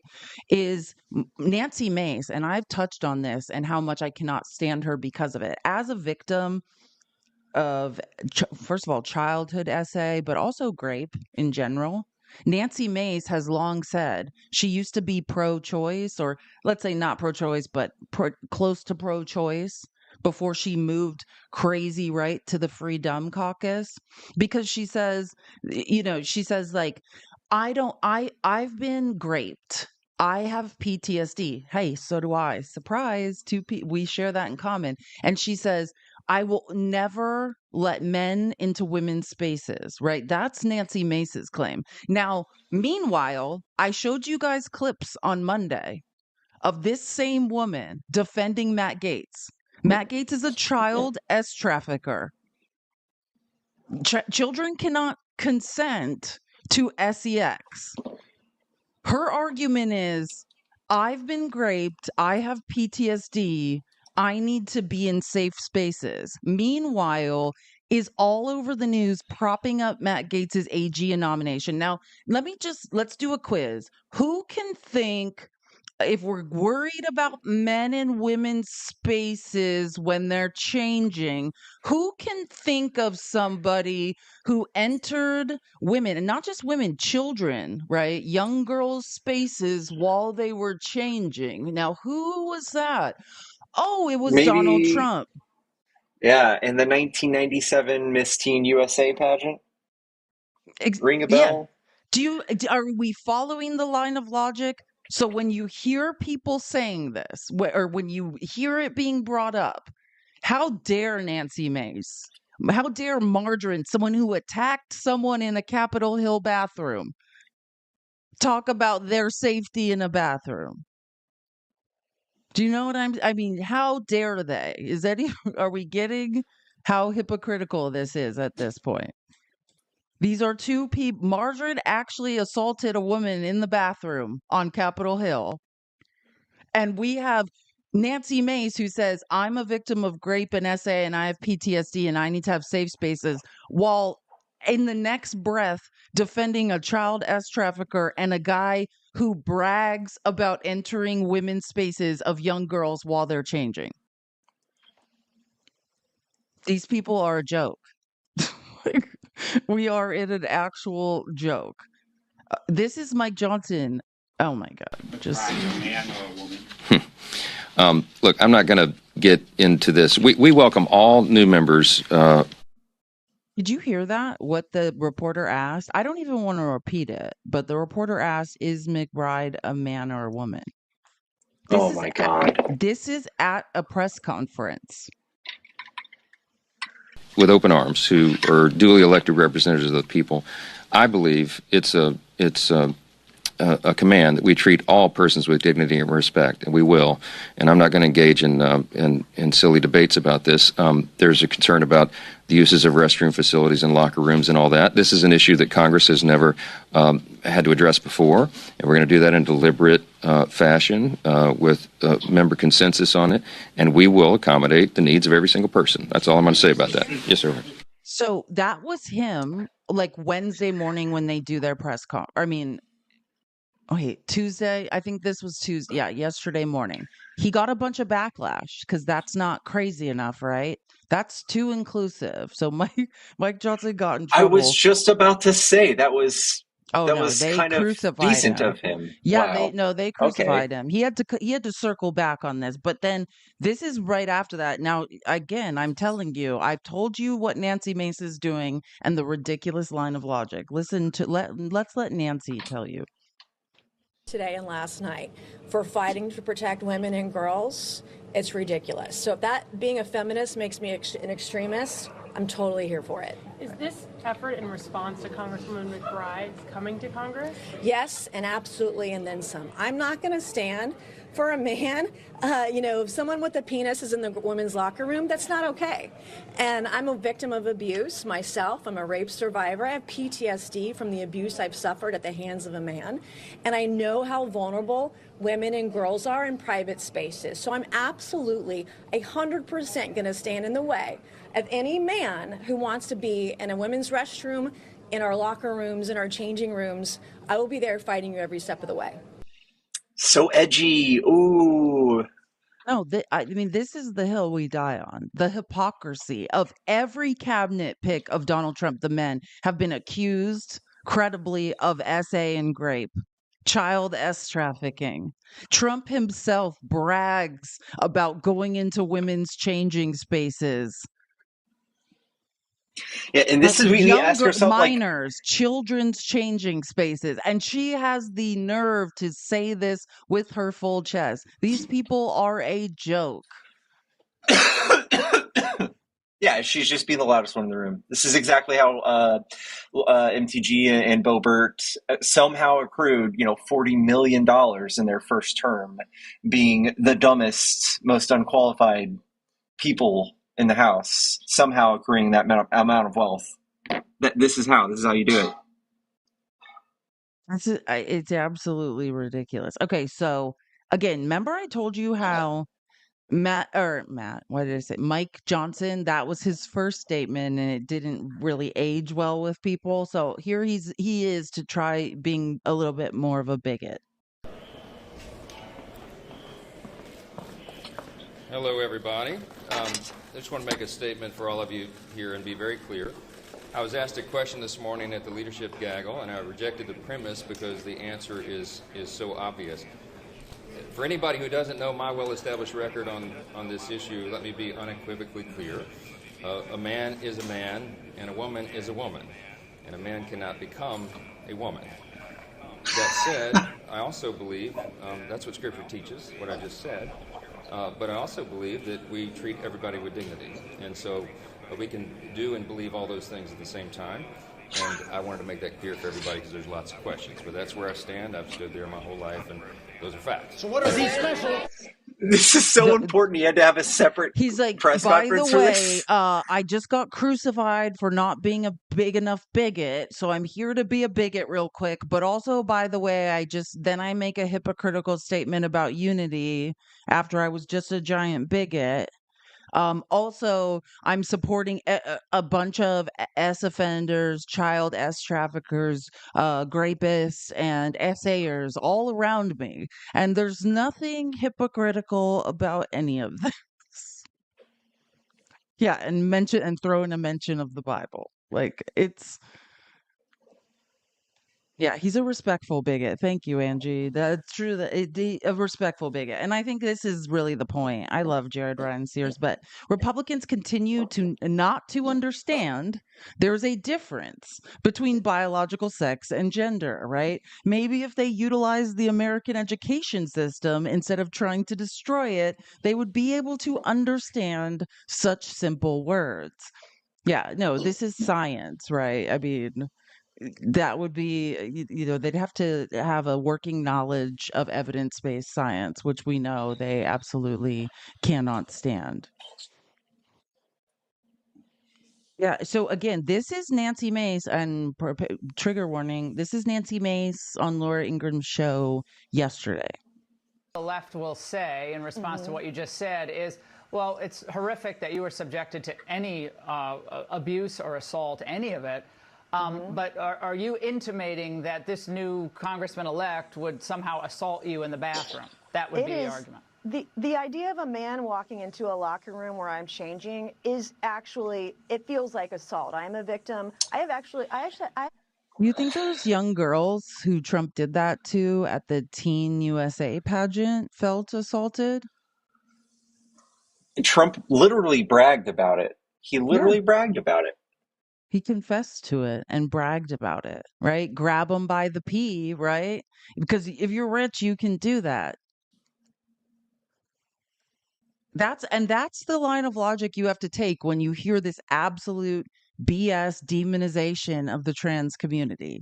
There's no correlation, right, between the trans community and SA. There is one with white males, right? If we want to lower instances of crime, we have to look at where the crime is concentrated, right? If you want to say protect children from SA, it has nothing to do with trans people in bathrooms, right? It has to do with familial relations. And the actual statistic that I always point out is you're more likely to be assaulted as a trans person in a bathroom. You're more likely to be assaulted, and you're also more likely to be a victim of a crime outside of the bathroom. But you show them the stats on who's more likely to do these things to kids, and they don't like it. It's usually, white males, straight males, people, clergy, people of the church. Let's look where concentration of instances of SA abuse are, right? The Boy Scouts, the Catholic Church, the Evangelical Church, right? I mean, we can easily point these people out. Thanks, Euphoria. She said, you look pretty, Pickles, and I look pretty. Just two pretty, pretty princesses. Thank you so much. Oh, shucks. I think she said that yesterday as well. Okay, whoopsies. Okay, so this seems to be a line of logic the Republicans are picking up on, because this is Mark Wayne Mullen, right? Senator Mark Wayne Mullen, and he's not debating, but having a discussion, right, on CNBC, and starts just naming, in response to defense of cabinet picks, just starts naming people that are part of the LGBTQIA that Biden appointed as, well, what about these people? Let me ask you a different question. Taking your own opinions about this off the table, and even maybe taking some of the details of this report, which we don't fully know about, off the table. In corporate America, and so much of corporate America is watching this broadcast, us talking right now. If somebody, an employee, were to show another employee on a phone naked pictures of somebody that they're interacting with, in many companies, that unto itself would be grounds for firing. Meaning, if you were to call the HR department of most companies in the Fortune 500, that would be the end. There wouldn't be a conversation about it after that. How do you think about that versus the circumstance that you're being tasked with today? And do you think that corporate America is wrong to have those policies in place? Well, Andrew, I have to look at this in a different manner, right? His constituents is who elected him, and his constituents knew exactly what it is, so they rehired him. Now, if we're going back and we're going to start talking about scrutiny of different people that have been put in positions or been appointed by presidents, we have to go back and scrutinize the appointments that President Biden put in place, too. We can talk about Rachel, Assistant Secretary of HHS. There's pretty controversial questions into figuring out what pronouns going to be used. We can talk about Sam, the guy who was the Department of Energy, who couldn't figure out if that was his luggage or not and kept stealing people's luggage. You can talk about Pete Buttigieg and the controversial decision to put him in Department of Transportation. So Pete Buttigieg is literally pound for pound the most intelligent man in the United States government. And he's saying because they are gay, it's disqualifying, or part of the LGBTQIA. I mean, I'm really not. I mean, that is the argument. Well, okay, Matt Gaetz is an S trafficker and is showing nude pictures of people of his S trafficking conquests on the House floor, and that would be disqualifying in corporate America. Well, Biden appointed gay people is the response. And that was I was screaming this whole time. Pete Buttigieg is the man. Who doesn't like Pete Buttigieg? I mean, on their best day, Mark Wade Mullen cannot even. How embarrassing! On their best day, they will never be Pete Buttigieg. He's too smart, and it gets worse. There's one transgender member of Congress out of 435, and the top Democrat is siding with they/them instead of you. This was the biggest story in Washington all day, where this transgender member is going to the bathroom. It's like they learned nothing from the last election. Just go in the men's room or go in the gender-neutral bathroom. There's one transgender member. Okay, so what we need to understand, and when we speak about this with our MAGA family members and in debates, this is what they want, right? Please understand, $300 million were spent, right? Somewhere between $200 and $300 million. Yeah. The only ads that were running in swing states were ads othering the transgender community, right? While all MAGA can think. Remember that guy we were talking to yesterday? We're talking to this guy. He's from Montana. Me personally, the second time I've talked to him. Maybe JD's in here now. I just have a very good memory. But he's from Montana. This guy is actually probably a progressive Democrat, right? He's not unintelligent, has good ideas about, he actually has quite progressive ideas, understands that capitalism has moved to crony capitalism, wants that to stop. And then all of a sudden just goes on, into anti-trans rhetoric and says, well, yeah, I agree with you guys on all these sane things, right? All these things we should be worried about. Agrees we need to get money out of politics. Agrees billionaires are robbing us and we're all being robbed by the same people. Agrees, trickle-down economics doesn't work. But is so hyper-focused and obsessed about who's in what bathroom that's disqualifying. I don't care I'm being robbed. I don't care we're all doing slave labor. I don't care about anything else because I'm obsessed with who's in what bathroom. Yeah, and not to mention that these are the last people that actually know anything about gender dysphoria or Nothing. gender affirming care, Absolutely but they nothing. have all of the opinions about it. They have all of the opinions. So when we talk to these people, I'd say like, hey, if we're doing this wrong, what do you think we should change? Like, what's the detail you would change? They don't know. They just have this broad idea of how icky it is, and that's what clicks with them.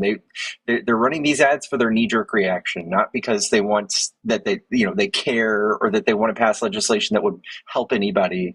This is purely political. And understand that's the point. While they're robbing us, right? While the sine wave of capitalism is happening, right? While they deregulate and cause another bust, and we know in the boom bust sine wave of capitalism, when there's a bust, what happens? Large transfers of wealth, money trickles up to the top of the economy, never to come back down again, right? And distract everyone with $300 million of ads about who's in what bathroom. That is the point. I don't care who you voted for. We are all being robbed by the same people. You are getting got. You are a mark. That's the nicest way I can say it. And as you know, as a pansexual woman, as someone who's part of the LGBTQIA, as someone who dates men and women, and doesn't care what type of genitalia people has, that doesn't preclude who I love. I could appeal to you on, hey, we're all human beings, and every human being has the right to self-actualize. But that's not the point, right? Like, I mean, it is the point, but they don't care about that, right? These are religious people or people who believe they have the right to control other people's bodies. We see that with women's bodily autonomy. Like, I think the line of logic is that we have to follow is number one, while you're worried about who's in what bathroom, you're a mark who's being robbed daily. And number two, like, do you have a plan? What are you suggesting we do about this, right? Because it's ridiculous. They have no answer to this There's no problem. policy prescription. Yeah, there's nothing. They're taught to complain about it, and that's as far as they've gotten.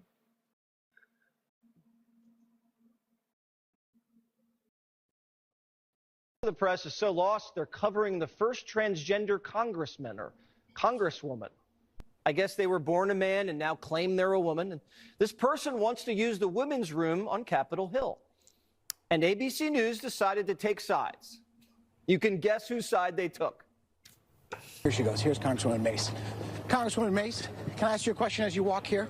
So the question is, with your piece of legislation about banning women from using... 100% yes. My question to you is... It doesn't go far enough. I'll be filing more bills. I'm not going to allow biological men into women's private spaces. I will stand in the brink and stand in the way of anyone on the radical left who thinks that it's okay for...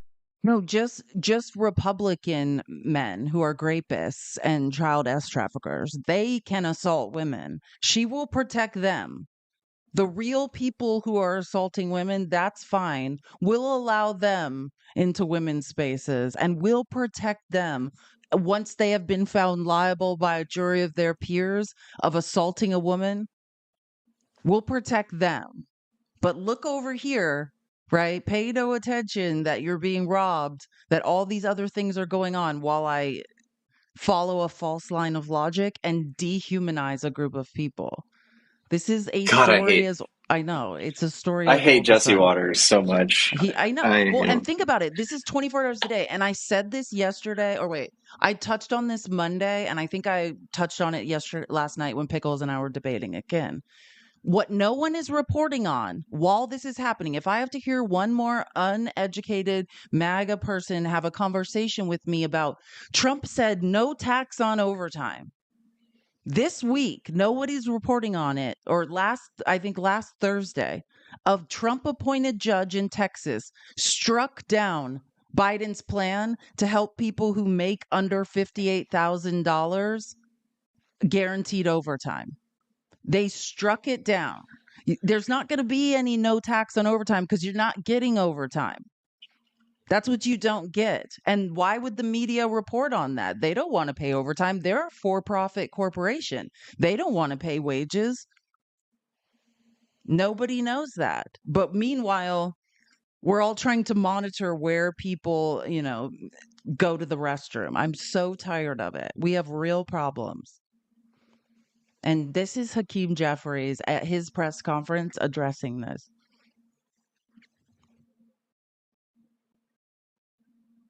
Back to the trans-related issues, we talk about this legislation all day.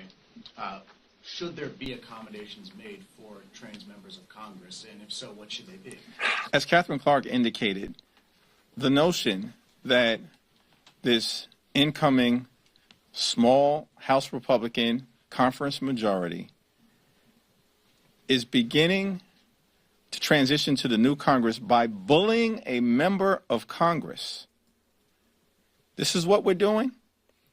This is the lesson that you've drawn from the election in November. This is your priority, that you want to bully a member of Congress as opposed to welcoming her to join this body so that all of us can work together to get things done and deliver real results for the American people. I think it causes you to have to ask the question, what was all the rhetoric about over the last several months on the campaign trail? Did you lie to the American people? Are you really focused on solving problems for the American people? Are you really focused on lowering costs, addressing the high cost of living? Are you really focused on housing prices? Apparently not. Are you really focused on grocery prices? Apparently not. Are you focused, as Republicans, on building a healthy economy? Apparently you are not. And we will not hesitate to call that out every time they lean into their far-right extremism and ignore the things that the American people want us as members of Congress to focus. Hakeem 2028, baby. Remember Ooh. when I met Hakeem Jeffries like a month ago and he said I was doing an What? amazing job? Oh yeah, I think I have pictures of it. Yeah. He was on my live. No. Yeah. What? Yeah, this is a real thing. Remember I worked I was Yes. creator for Kamala. He's one of the people that I met during the election. Actually, I'll find it another time. But yeah, I did meet him and it was awesome. He is just as amazing in person, even better. Like he was just speaking to a small room. It's like he had everyone just under a spell. He was absolutely fabulous. Oh, this is just going and one of my other favorite Congress members sorry, I didn't realize this had gotten so big, who I always talk about is the gentleman from Massachusetts, Jim McGovern. He's absolutely amazing as well. They voted for their pocketbooks, and frankly, I don't blame them. You know who I do blame? I blame the billionaires who have rigged our country against working people and spent the last 4 decades squeezing every penny they could out of people. I blame the politicians, including the incoming administration, who have abandoned workers and who have... Guys, there's 2 people in the box. Are you guys opposition? Graf and P, F and or something. I don't know what your name is.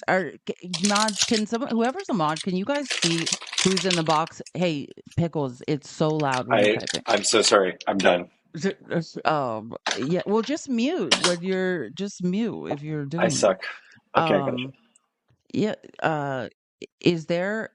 Who's in the box right now? Are you guys opposition? If you're opposition and you're requesting, can you let us know? I'm not opposed to talking to someone. I think there are people who possibly have something to say about this. I'm not opposed to talking to someone as long as it's in good faith. But again, mods, if you could okay. So one person isn't. Yeah. So I'm just going to assume and who have done nothing while the rich get richer and everyone else gets screwed. My friends on the other side, they want to blame trans people. Guess what? Trans people aren't the ones raising people's grocery prices. Big corporations are. They want to blame immigrants. And here's the deal. Immigrants aren't the ones denying health insurance claims, Mr. Speaker. It's the billion-dollar insurance companies that do that on a daily basis. And they want to blame woke this and woke that. What's woke about thinking special interests should not be able to buy tax breaks? Yeah, I mean, these are the issues. It's you're if you guys let's just put it this way. This is the line of logic we have to follow, right? It's you guys say you're not bigots, right, MAGA? That's what you guys keep saying is it was because of the economy that you voted for Trump, even though all the numbers say that Biden's better on the economy than Trump, right? But you guys aren't bigots, right? That's right, right? But for some reason we're focused on trans issues and nothing that has to do with the actual economy. Make it make sense. Call it out. Make them explain it because none of this makes any logical sense. I mean, what the hell is going on here? I don't know, Jim. And their cabinet picks so far? I mean, these are like beyond insane. Someone who is credibly accused of having sex with an underage girl. Someone who sucks up to foreign dictators and has attracted major concern that they can't be trusted to protect America's secrets from our adversaries. Someone who paid hush money to cover up a sexual assault accusation, to lead our military. He's picked because Donald Trump likes him on Fox News. Someone who says that tap water turns kids gay. I mean, this is the dream team? This is the dream team? Really? I mean, seriously, it would be funny if it weren't so sad. I mean, what the hell is going on here? And their cabinet picks. What is going on here? That is the question. Because, I mean, for some reason, like this is how you know you're in cognitive dissonance. For some reason, you're fine with all of these people assaulting and raping women, being credibly accused of it, paying off women who they raped, being credibly accused of child S trafficking, having the girls who were S trafficked testify to the House Ethics Committee against the future head of the DOJ. That's all fine, right? But you have a theory that you need to control who's in what bathroom. That's not real, right? You guys are trying to put actual people who are hurting women in power, meanwhile gaslighting us, saying that the trans community are hurting women. And if anyone, I'm actually in the mood. If there is opposition and someone would like to explain to me how this makes sense, how you are not a giant hypocrite, you are welcome to request and explain it to us. And the thing is that there are real repercussions from just saying this stuff. There are chilling effects, and there are also like effects for even just enabling someone like Trump to be in power, or to be like Matt Gaetz to be in power. The amount of people I've had come up into my life and justify Trump's behavior and justify it started with justifying him with the audio from grabbing by the kitty. And people, it's just gone from there. But yeah, that's it has effects on our society. It doesn't just do nothing. It's not harmless. And again, you are welcome to request and explain your logic. Explain to us how you're not a giant hypocrite. Tell us again how it's the economy, and then we can go through those numbers and explain to you how that's also a false line of logic. I mean, anyone's welcome to come up and explain how this does not make you a hypocritical bigot. We're waiting. Something tells me we're going to keep waiting. But we are open and we will be as respectful to you as you are of us. So far? Oh, wait, sorry. My bad. One more from Jim McGovern. Basis. And they want to blame woke this and woke that. What's woke about thinking special interests should not be able to buy tax breaks? What's woke about telling Chevron and Exxon that they can't dump toxic chemicals into our air and water? What's woke about thinking it's wrong to give tax breaks to billionaires while the rest of us get screwed? On a daily basis. And they want to. What is wrong? That is the real issue. You guys have let 2 billionaires into the White House. You sold off the Republican policy platform to the highest bidder. We need to get money out of politics. Let's have a real conversation. Not, I need to monitor who's in what bathroom. But again, we welcome any Republicans to come up and explain how you are not a giant hypocrite. We are waiting. We probably will be waiting for a long time. I have a feeling that seems to be the never ending theme. We've already heard from the lawyer, from some of the people who did testify to the House Ethics Committee, that he had a client who testified that she had not only seen him pay for sex with women, but also engage in sex with a 17-year-old woman at a drug-fueled party. Is that something that concerns you? Well, if it is true, and I mean, I got to say that, if that is true. Now, what I've said about Matt Gaetz is 100% true. Every word that I've said was accurate. But as I will say, we'll go through this process like we should. And if that is in the report, then that is going to be very problematic to move forward. There's no.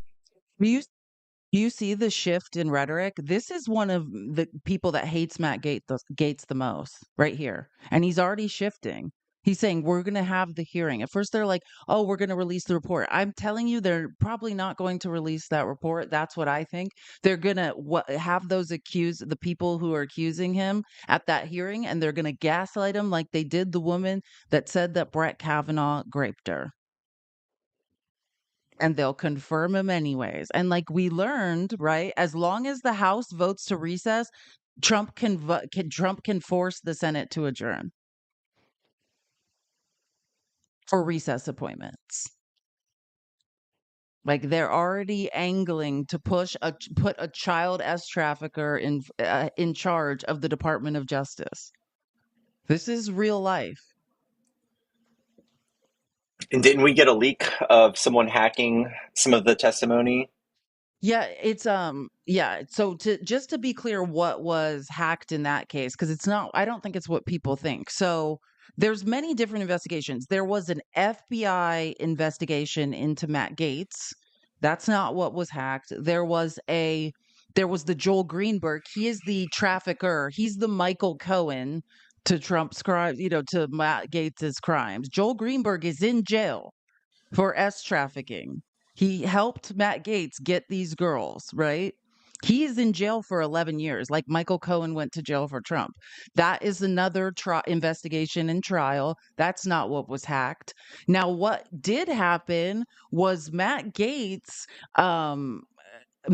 had his friend, the guy, and his name's escaping me right now, but the man whose house it was. So Greenberg is the trafficker, Gaetz is the client. The guy who's having the parties at his house brought a civil suit against Joel Greenberg and against the two underage girls to slander them. And from prison, Joel Greenberg testified to defend himself, and the two women testified as well.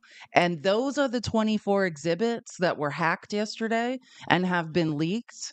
And from all reports, like I don't think the actual exhibits haven't been leaked, but they were given to news outlets who say it's horrible for Matt Gaetz. So we have a live update just now. The Times just published this. Trump transition live updates. House ethics panel deadlocks on whether to release Gaetz report. I guess it's a 5-5 vote. Oh, why am I not surprised? I'm not. Perfect. You guys, I'm telling you, this is all yesterday. I heard this being set up. Right? It's equal. This is the same things that happens with why do I want to say FCC? FEC, Federal Election Commission, right?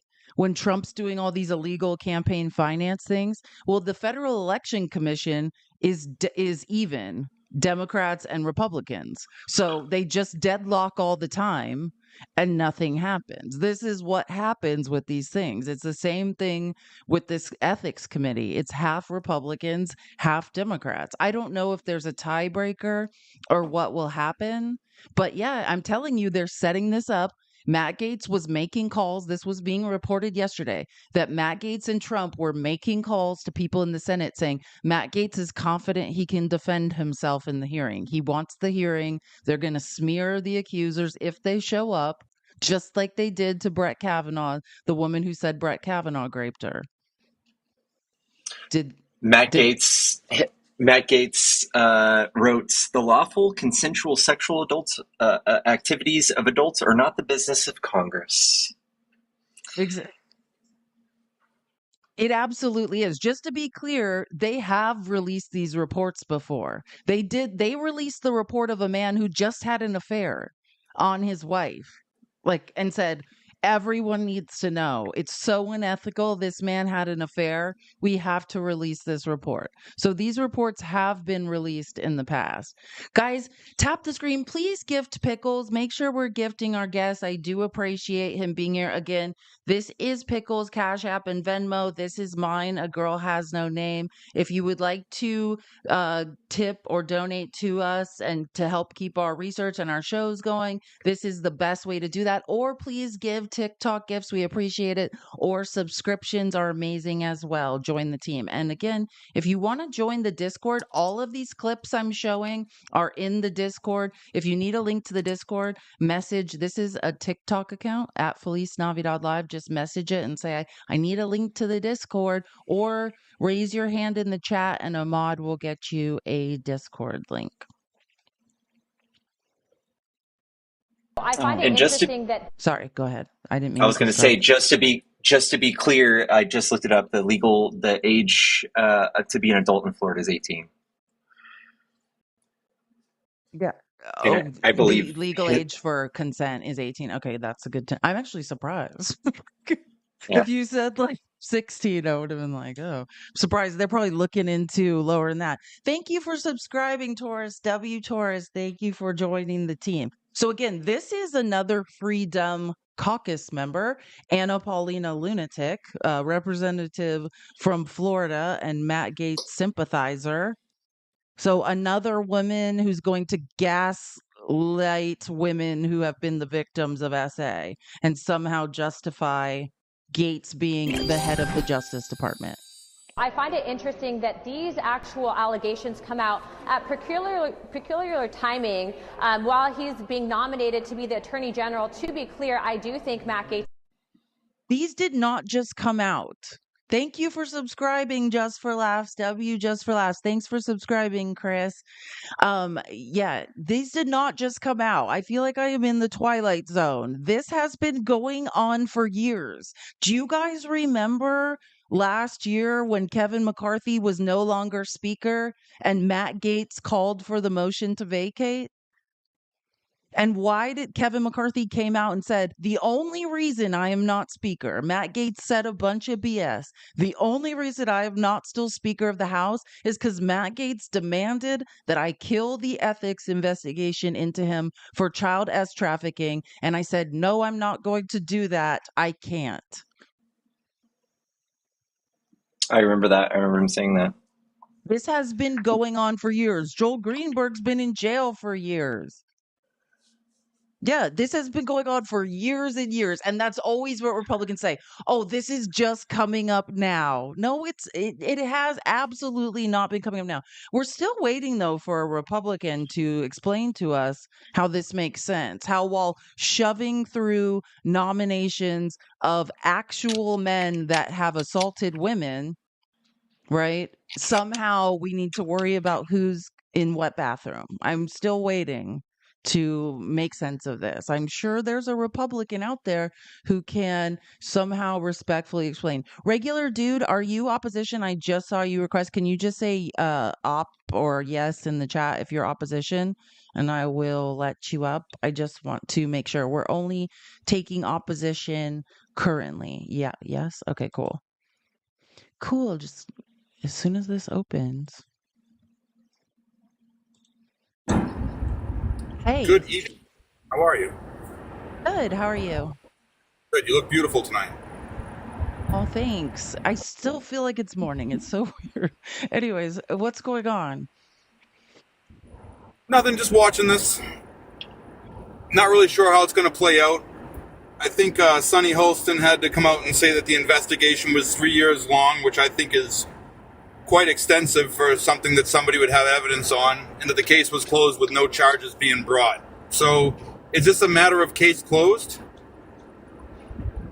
Which case are you talking about right now when you say Talking that? about Matt Gaetz. Okay, so You're talking about the FBI investigation then?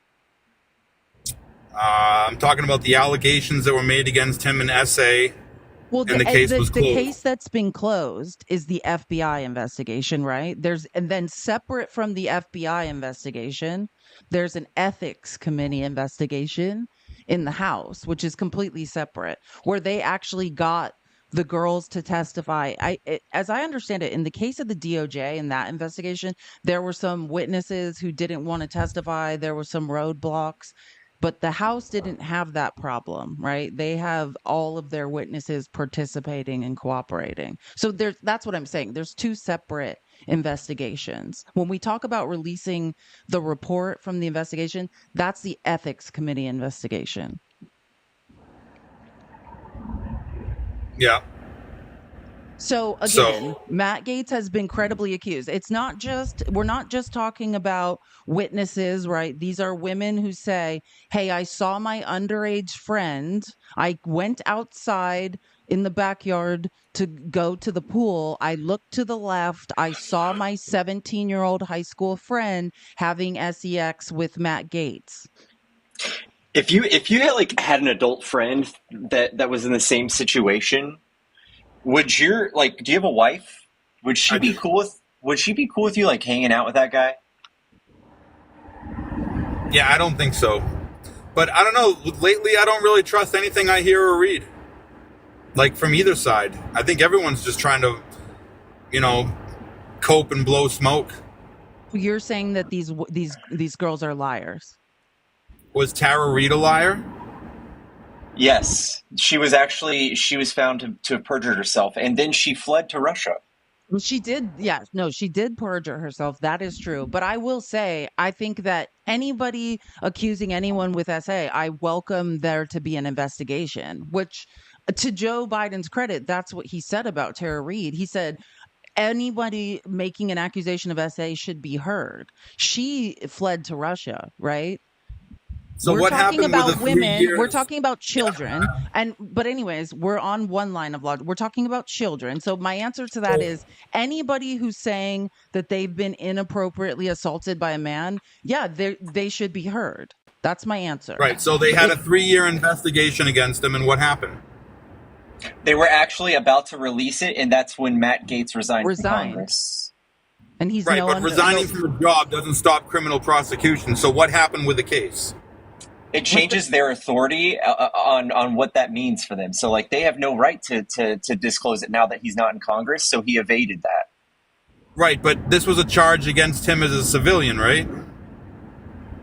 Oh, what are you talking about? Again, I explained this. We are talking about the House Ethics Committee. You're beholden. They investigate you when you are a member of the House. 2 days before they were releasing their findings on Matt Gaetz, he suspiciously resigns.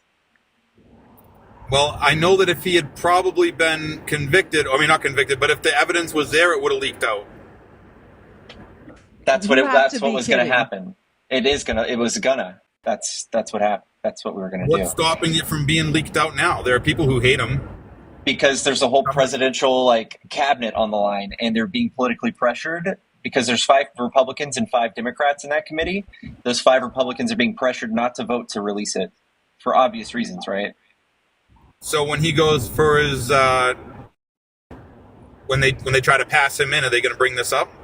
Yeah, yes. But again, listen, there are things, the Venmo payments were public. Hold on. The Venmo, I just need to be clear about something because you don't sound like you know anything about this. So just to be clear, the man who assisted Matt Gaetz in trafficking children is in jail for 11 years.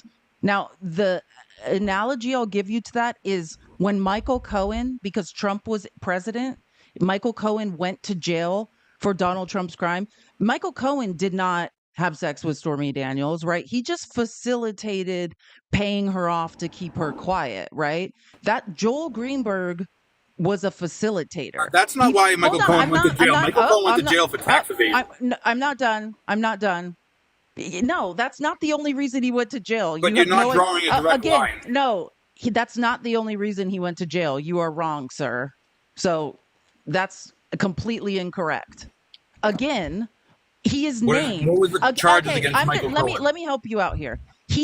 Donald Trump is named in the indictment as co-conspirator 1, but could not be tried because No, it just said co-conspirator 1. It didn't say Trump. Yeah, he's named. He's It never had his name. He's co-conspirator 1. Yes, and literally again in Jeffrey Berman's book. Please don't.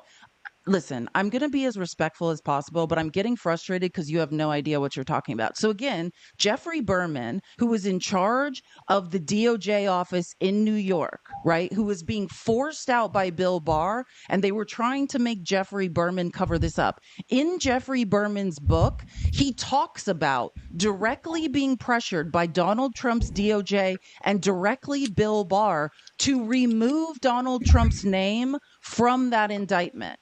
It is all documented. You can look into this. But anyways, let me finish my analogy. Again, Michael Cohen did not have sex with Stormy Daniels. He was facilitating a cover-up, right? He was a facilitator. He was a fixer for Donald Trump. He went to jail for something Donald Trump did, and he helped Donald Trump do. Joel Greenberg helped Matt Gaetz traffic these girls. The Venmo payments, the cash were public. That's how Joel Greenberg got caught. He's in jail for 11 years for facilitating Matt Gaetz. Joel Greenberg's lawyer has said they gave him everything they needed to go after Matt Gaetz. Why didn't they go after him? No one understands why. Matt Gaetz has a very powerful father in Florida. I don't know. Maybe that's why. But Joel Greenberg was helping to traffic children, which I think it is vile that you're basically discrediting women's stories who were assaulted by men. Your story is, I don't care what women say, they're all liars. That's what you're saying. That's I didn't say that. That's I never said exactly that. what you're saying. No, I did not say that. That's Now, exactly excuse me. what you're saying. Excuse me. I never said that. Okay, then rephrase. I said women what do are you lie, saying? and so do men. You said women saying do that lie. women do Okay, lie, so and so do men. he's saying he's not saying that, and then repeated exactly that immediately after. So again, the man who helped traffic these girls to Matt Gaetz, to the house, is in jail for 11 years. The girls who were trafficked say they were underage in high school, and it was known by Joel Greenberg and Matt Gaetz. There Well, then are have the other trial. witnesses to this. Have the trial. Have the trial. Do you think So- we're going to have a so- trial after Matt Gaetz is fucking AG? Yes. How are No we going to one's do above that the if he's going to be literally over the DOJ? Because nobody's above the law. Show me the evidence. Okay, Trump's above the law right now, right? He can't be I persecuted. just gave you all the evidence. It's absolutely Trump can be embarrassing. persecuted all the time. You're in cognitive dissonance, sir. I'm not in cognitive dissonance. You're Well, I don't know what gaslighting you- women who have been trafficked. Meanwhile, No, Republicans. I didn't. So my No, question you to did that. No, you did. You did that. I told you that pointing women out can what lie. you're doing. Yeah, And here then we I go. said have the trial. And then in the next And then you breath, said and then the next that breath, I don't care about women. discredits women who've been child trafficked. In the next No, breath. I didn't discredit any of those You people. just did it. You just No, I did didn't. it. You just You're being did it. disingenuous, host. You just You're being did it. disingenuous. You No, I just did it. Do you believe these women's stories? They corroborate I wanna each see other's. the- I wanna They see the- I wanna corroborate see the each evidence. other's stories. Well, that's the thing with MAGA. You guys do this weird thing where you're like, I need to see some evidence. Yeah, you imagine wanting to see evidence. You could do your. Imagine. It's available. It's out there. Okay, so have the trial and let's hang this guy. I'm gonna say it again slowly for you, sir, because you're purposely not receiving any of the information I'm giving you. The Joel Greenberg court documents are out there.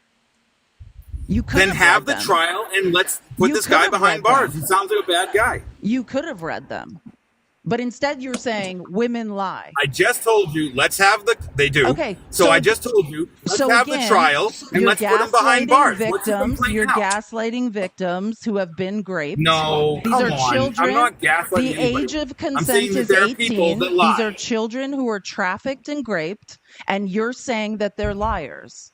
That's as far I as never you've gotten. said that. The only person who said the word liar is you. Again, So you just have What I'm no telling you is reasonable. let's have the trial You and have let's no put this guy reasonable. behind bars. He's You have saying no that like two until children then. who were graped are liars. Until then, Keep you're saying that to fine yourself with until you him. believe that I said it. You're fine with him being embraced by your party wholly. That's what you're saying. Until then, you're fine with that. I said, let's have a trial, hold his feet to the fire, and then lock his ass up. What's the problem with that? Sounds like what you guys want. How do you feel about him becoming AG until then?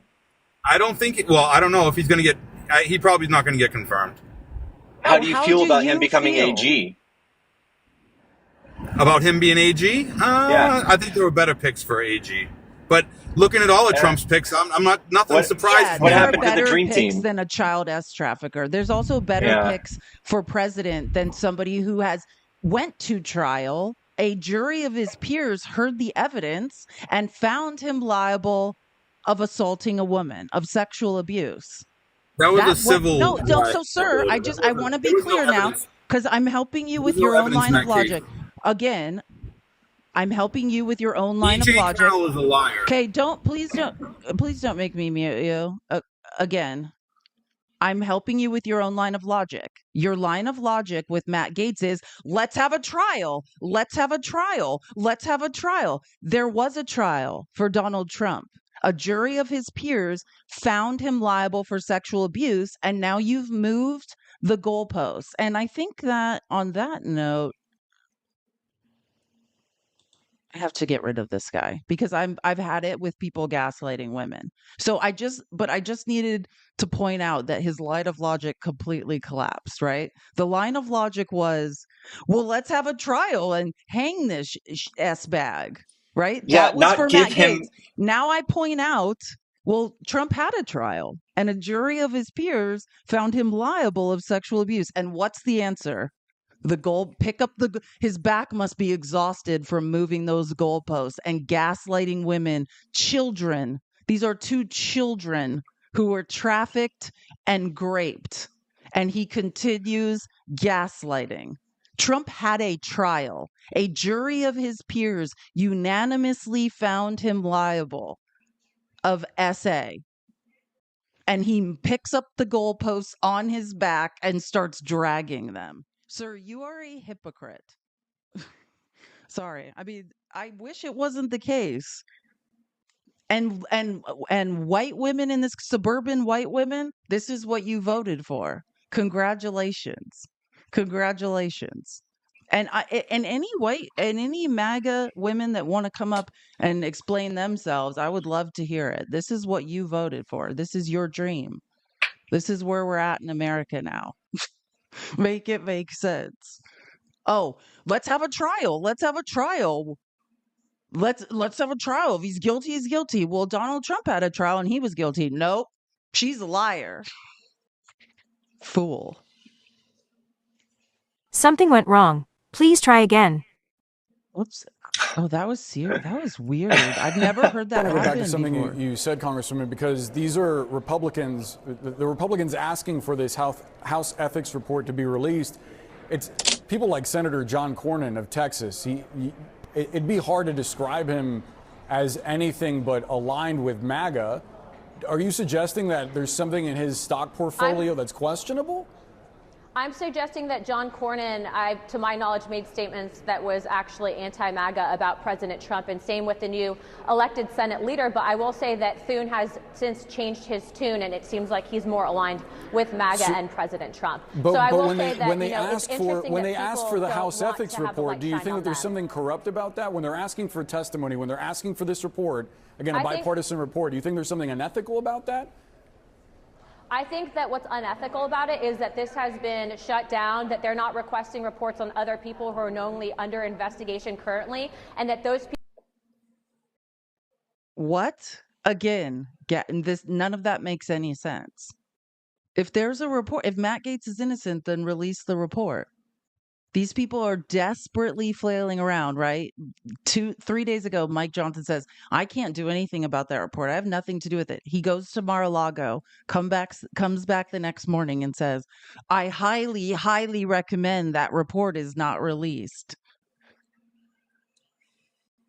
And I have to listen to men who have no idea anything that went on in the Trump trial, anything that went on in the Matt Gaetz trial investigations, know nothing about the Joel Greenberg court documents, discredit children who were trafficked.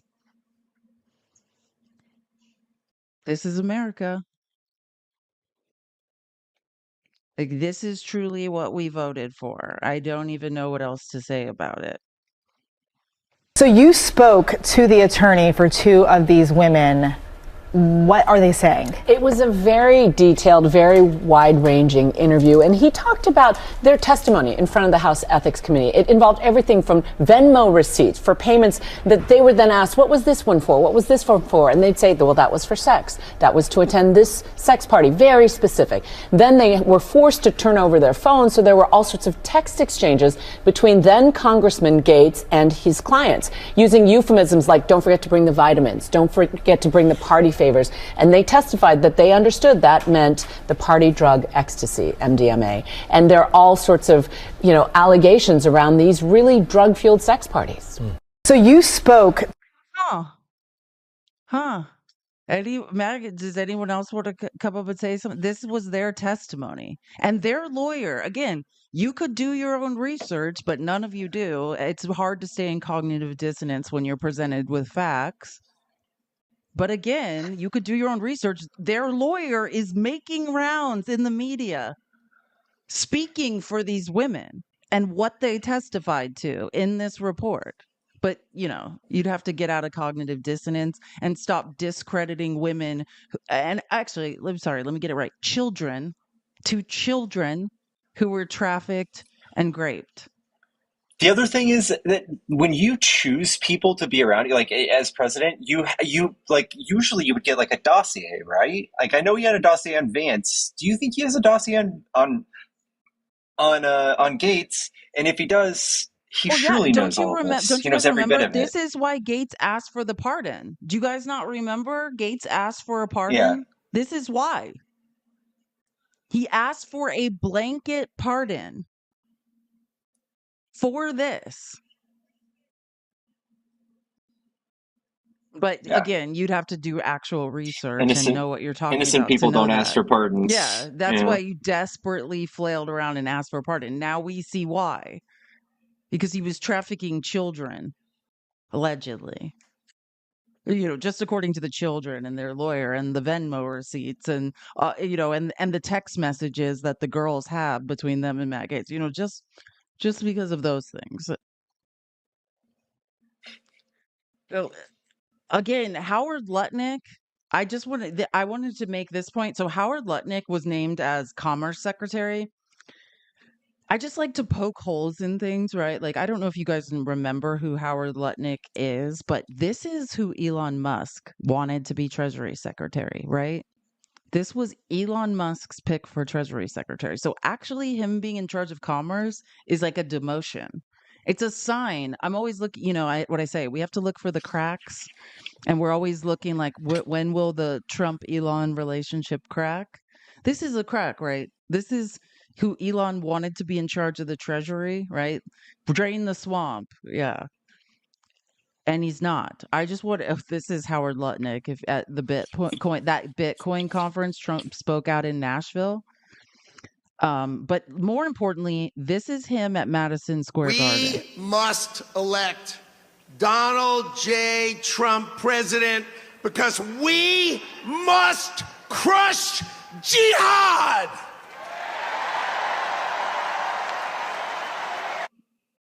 Great job, MAGA. Yeah, no, this was the Madison Square Garden rally where it was just all centered around racism and bigotry. Do you know what I mean? This was the Do It Just Like Shitler Did rally at MSG.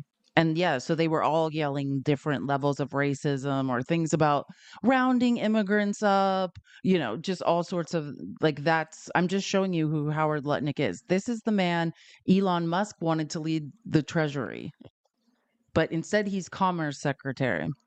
Here's another clip from that day. We all say it as a slogan. When was America great?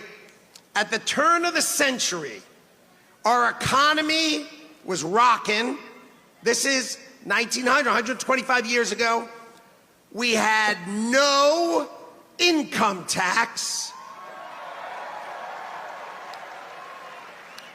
And all we had was tariffs. All we had was tariffs. And we had so much money that we had the greatest businessmen of America get together to try to figure out how to spend it. That's who we were then. That is completely a lie, by the way.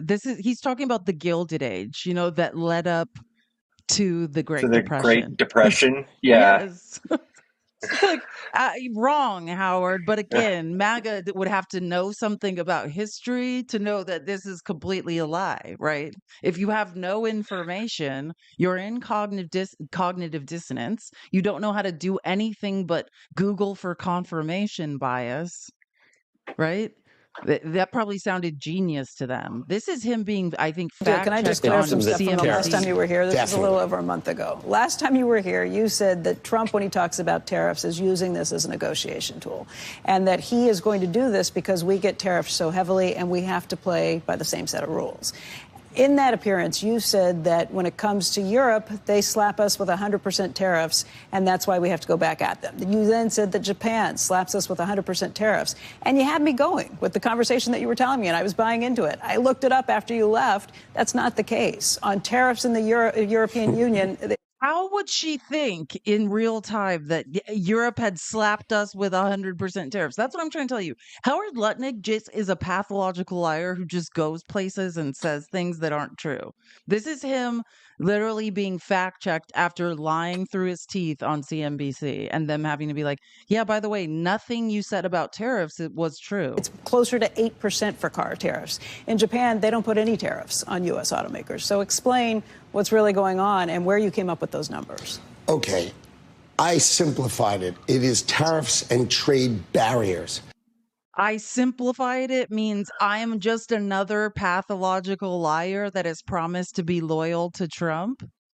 So I got a job. Like this, you guys are marks. MAGA, when will you get tired of getting got? Like you have to at some point get tired of being lied to. Oh, and this is what I wanted to show you guys. So when I say like that Howard Lutnick was Elon's choice for Treasury Secretary who didn't get it. It's just proof of the cracks we need to look for. So look, Axios is reporting that there was a massive blow up between longtime Trump advisor Boris Epshteyn and Elon Musk over cabinet picks and leaks to the press.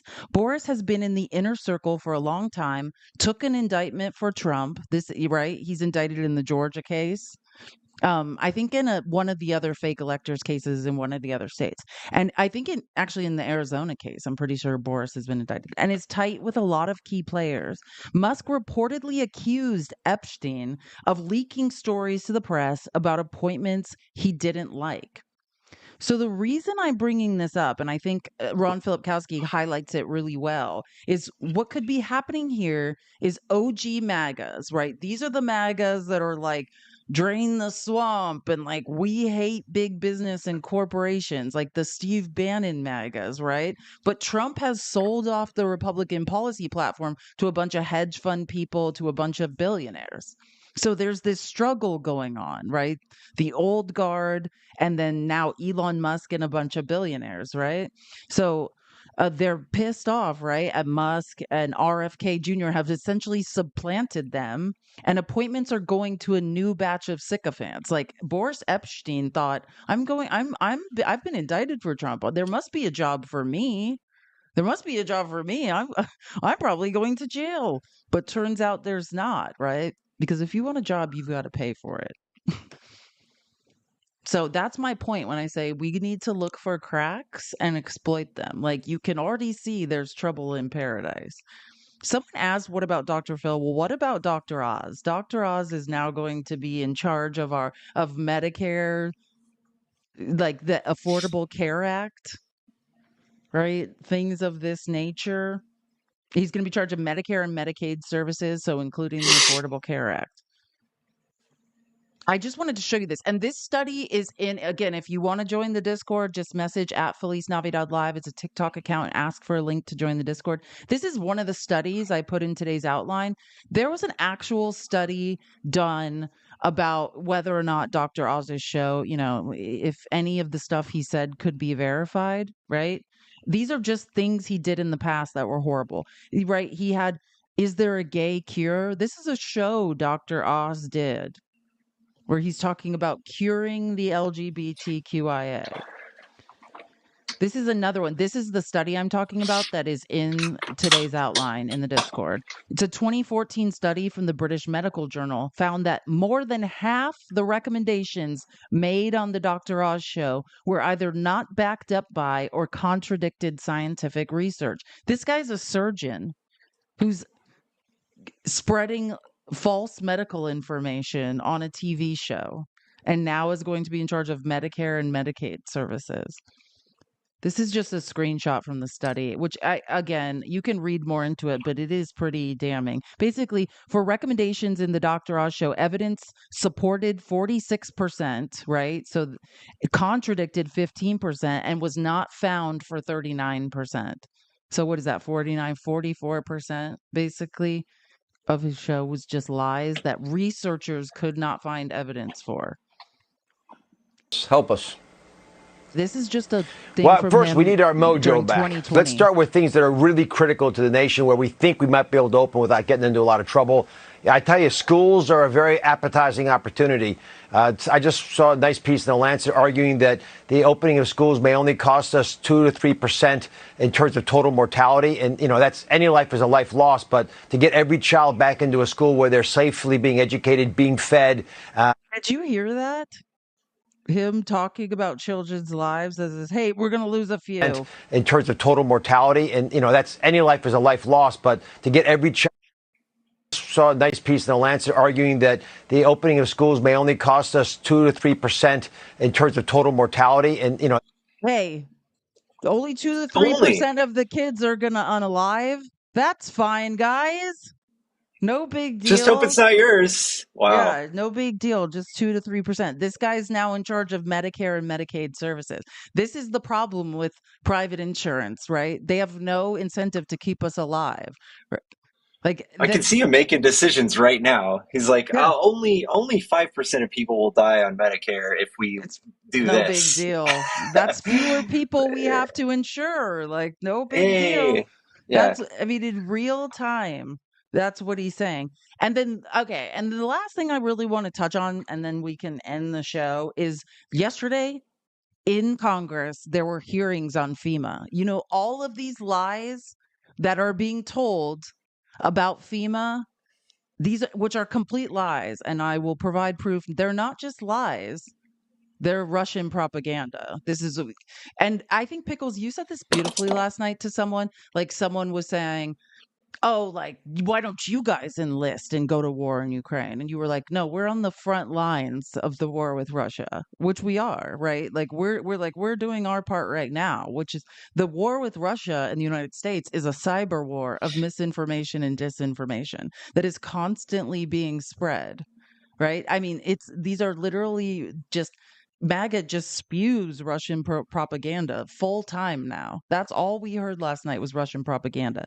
And these lies about FEMA are Russian propaganda. And so I do want to say one more thing, because I think it's tremendously important for my colleagues across the aisle and my Democratic colleagues. It is so important that we don't allow FEMA to become politicized and that we don't allow disaster aid to become politicized. Laser beams do not start fires in California. We cannot guide where hurricanes go. And you know what? You know who's amplifying that stuff? Foreign accounts. Other countries are amplifying that stuff on social media to divide us, to divide Democrats and Republicans. They want us fighting over disaster aid because it helps their goal. We can't participate in that. We shouldn't amplify that. So, I do want to say one more thing, because I think it's So again, I just want to show, because I love the Institute for Strategic Dialogue. This is a research group that does quantitative analysis. This is a study that is in today's outline as well, if you want to cite it. Russian propaganda exploits U.S. hurricane response to undermine FEMA and Ukraine support. If you are spewing lies about FEMA, and let me just help you out, Maga, because I know some of you are confused. The only person who ever took money out of the disaster relief fund and moved it to a different FEMA bucket for migrants at the border was Donald Trump in 2019. That was Donald Trump. That's who did that, if you guys are curious. So if you're 272 million. Yeah, so if you're curious, I mean, if you want to hold someone accountable, that would be your Lord and Orange Savior, Donald Trump. Okay, and Joe Biden didn't do that. But again, I just want to show these. This is the propaganda from Russian state media from this quantitative analysis. Narratives promoted by Russian state media, diverting funds to Ukraine at the expense of U.S. disaster relief. Does that sound familiar to anyone? This is an example. I'm sure if you're on X, you've seen this guy, Dmitry Medvedev. No cash to clear up after Hurricane Milton in Florida. No cash for French farmers. No cash to revive German industry. However, they found enough cash to support a crazy drunken mob of Ukrainian thugs in Europe and churn out weapons to exterminate Slavs in the military conflict. This is Russian propaganda. Here's another one. The second type of Russian propaganda related to FEMA. Biden administration incompetence in disaster relief. Sound familiar? If you are spreading these lies, MAGA, you are an agent spreading Russian propaganda. Congratulations. And the third one, FEMA's inability to provide effective aid. More Russian propaganda, right?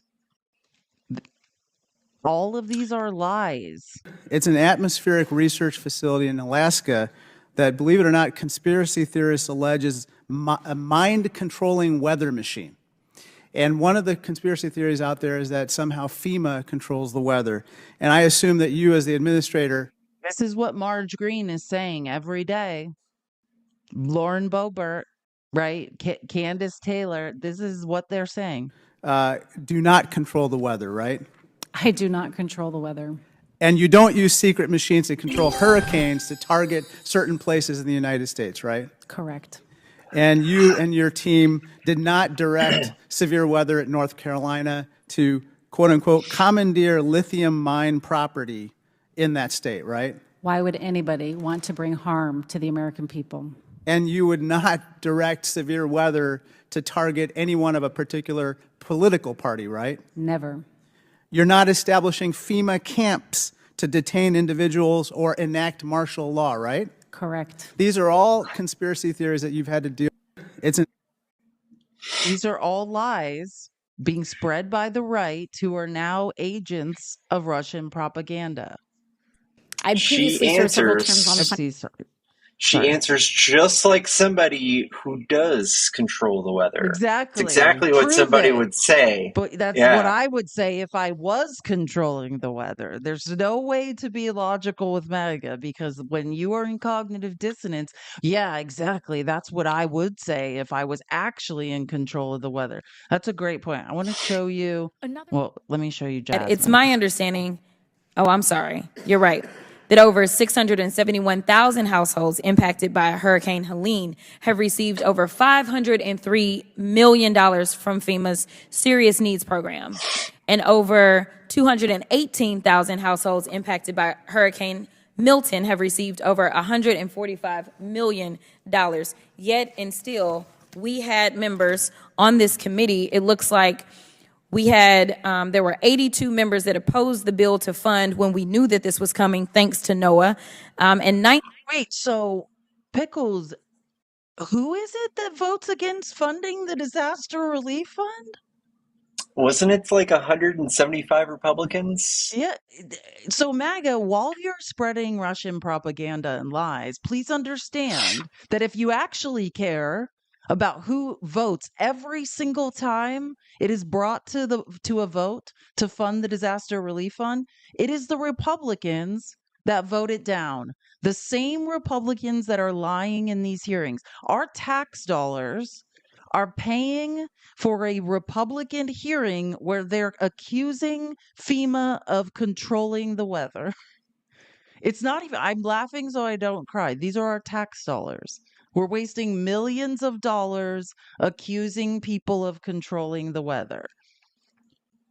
Thank you, Mr. Chairman. While Democrats are complaining about this lengthy hearing and about President Trump coming in and slashing and reducing the size of government, I just want to say let the purge begin, because there's people that are homeless right now in Western North Carolina, Eastern Tennessee, Georgia, and it's not, misinformation is not the most dangerous thing facing us. It's right now pretty much the federal government and the failure to the American people.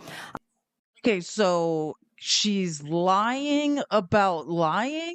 Am I, it's getting really hard to follow. She looks these so lines. flustered. Is Good she Lord. lying about lying now? And two lies are double negative. You know what I'm saying? Like, two lies don't necessarily make it true. She's lying about lying and then gaslighting us. Like, it doesn't even, you can't even figure out anymore what they're doing at this point. Listen to this. But this one. is a whole list of cities, states, and NGOs that received millions and millions of dollars from FEMA. And this was to house illegal aliens, not Americans, who, by the way, all that. So again, this is a separate FEMA bucket, not from the disaster relief fund. She is in real time in a congressional hearing, lying to the American public and spreading Russian propaganda in real time. This is not the disaster relief fund. Now, again, if you do want to hold someone accountable who did move money out of the disaster relief fund, that is Donald Trump in 2019. But again, this is not the disaster relief fund. She is in real time carrying water for Russia. Money right there, that comes from Americans' bank accounts when they write their checks to pay their taxes. Do you think it's acceptable for billions of American taxpayer dollars to be spent on housing people invading our country, but yet Americans in North Carolina, Georgia, and Florida are still homeless and have yet to fully receive support? Congresswoman, we have been directed. Is that equitable? We have been directed by Congress to administer the Shelter and Services Program. So again, imagine that. What she just said is, hey, you're part of the 118th Congress. You're a Republican. You've been in control of the House. You control the budget. You control the purse strings. You guys put money in the Shelter and Services bucket. You mandated us to do it, right? That's what she's saying. She said, you did this. Republicans, you made the budget. You put money in this FEMA bucket. To administer the Shelter and Services Program. If Congress chooses to change that direction, we will follow that law. Congress is changing that direction. Absolutely. We're going to put Americans. So again, they were in charge this time. This is their budget. They funded this bucket. Do you understand the madness that one of the Republicans in control of the budget and the purse strings is yelling at a lady whose job it is to basically just carry out their wishes? Margarine should be screaming at herself, is what I'm trying to say. It's unbelievable. And the lady's like, yeah, well, you're in control. So if you just don't budget for it, we won't do it. And Margarine continues yelling at her as if it's not her own fault. Citizens first, not migrants, because we don't believe that's equitable. You see, the situation, housing illegal aliens while Americans suffer with Americans' taxpayer dollars, that's not equitable. As a matter of fact, that's the biggest failure that could be ever done to the American people. It's such a failure, it should be treason. Yeah, you guys, maybe the Republicans shouldn't be in charge of the budget anymore since you guys did this. It's all we are in a nightmare. Margarine, go look in the mirror in the bathroom and tell this to yourself. Like it's unbelievable. She's yelling at someone that has no control over the budget. She, in fact, was a Republican in the 118th Congress who had control of the budget.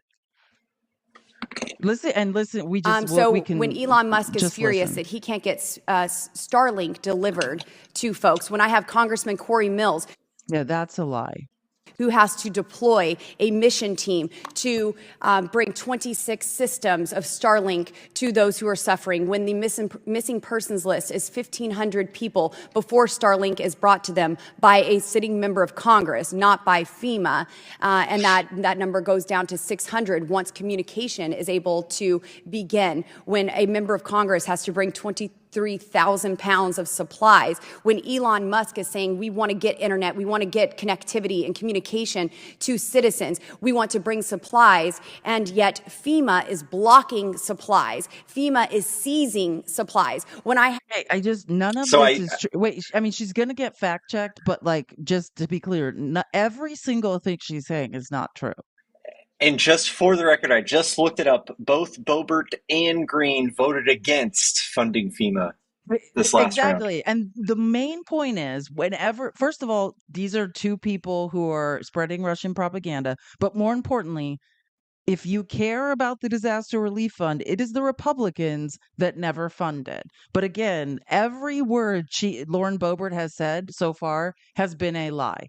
Have a senior high school student from Rifle, Colorado, Cody Wyatt, who is driving across country to get supplies because FEMA hasn't been seen in 11 days in North Anecdotal story. Carolina or in Pensacola, Florida. When they aren't present, can citizens help, or is FEMA going to continue to block private citizens and refuse to help those based on their political affiliation? FEMA has never blocked any assistance from moving around any of the states that were impacted. In fact, when Mr. Musk released that statement, we had over 70 Starlink satellite terminals in and around North Carolina, exceeding what he For had 11 already days, said. Congressman Corey Mills did not see a single FEMA representative or truck, and I have witnessed. Oh, if one man who was not on the ground was he blindfolded? Yeah, just hey, well, a guy told me he didn't see FEMA. Like, listen to it gets worse for Lauren. I don't know. Great job. What is it? 3rd District of Colorado. Whoever put her in power against. It's either the 2nd, 3rd, or 4th. Shame on you. As well in Florida, who did not see any help from FEMA for days. I would like there to be before the disaster started. We'll see you in your can read in my investigation. testimony. We'll see in your investigation I have if it's ever released. in my testimony, my written testimony, that shows our exact response. You can read the details there. But Lauren doesn't read is where she went wrong there. Sorry.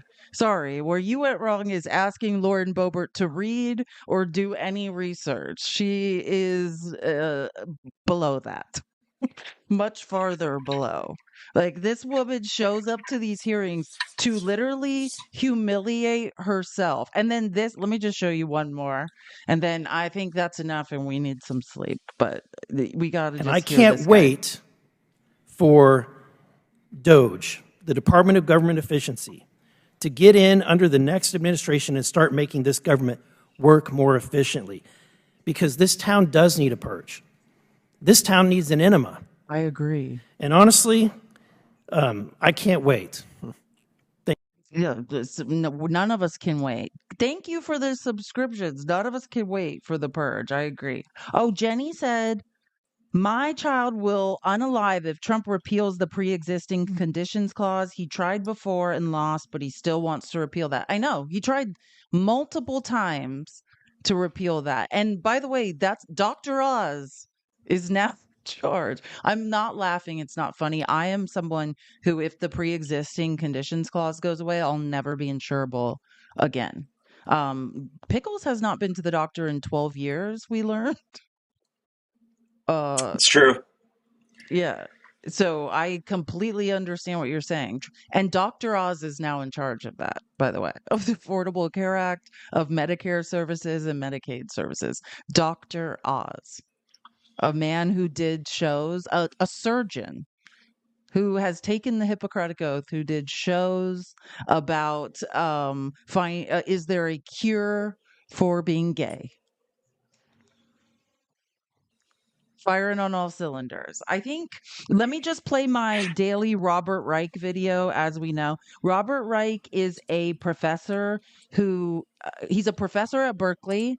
He was the he was in charge of the Department of Labor, a labor secretary, and he's an economist, right? And he just makes these videos, like it's called, I can't remember what it's called, inequality.org or some Inequality Media makes these videos, and I like to play them at the end. And this one is about housing. This is just more hypocrisy, right?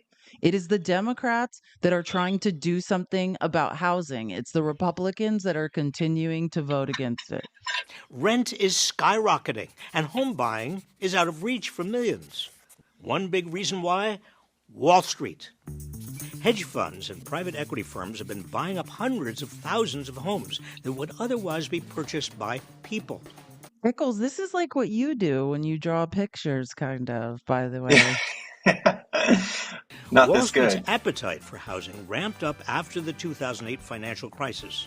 As you'll recall, the street's excessive greed created a housing bubble that burst. Millions of people lost their homes to foreclosure. Did the street learn a lesson? Of course not. It got bailed out. Then it began picking off the scraps of the housing market it had just destroyed, gobbling up foreclosed homes at fire sale prices, which it then sold or rented for big profits.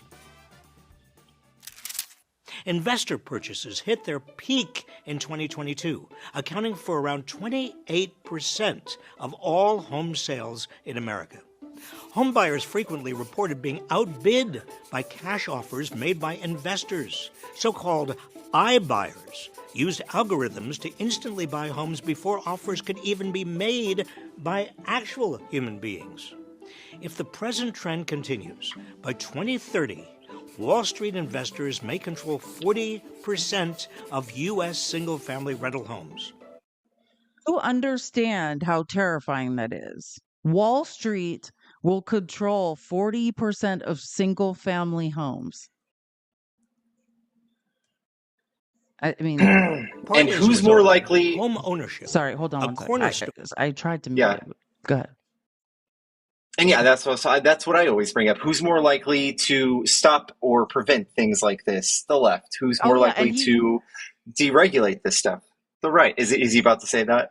Well, yeah, he does at the end. Yeah, I mean, that's why I love Robert Reich. And again, if you would like access to this, it's in today's outline. Just message at FeliceNavi.live or say in the chat you would like a link to the Discord, and we'll get you one. And any clips I show, anything, it's in the outline in the sources, live sources section. Because yeah, these videos, I love these videos because anybody can understand it. Of generational wealth and a big part of the American dream is increasingly out of reach for a large number of Americans, especially young people.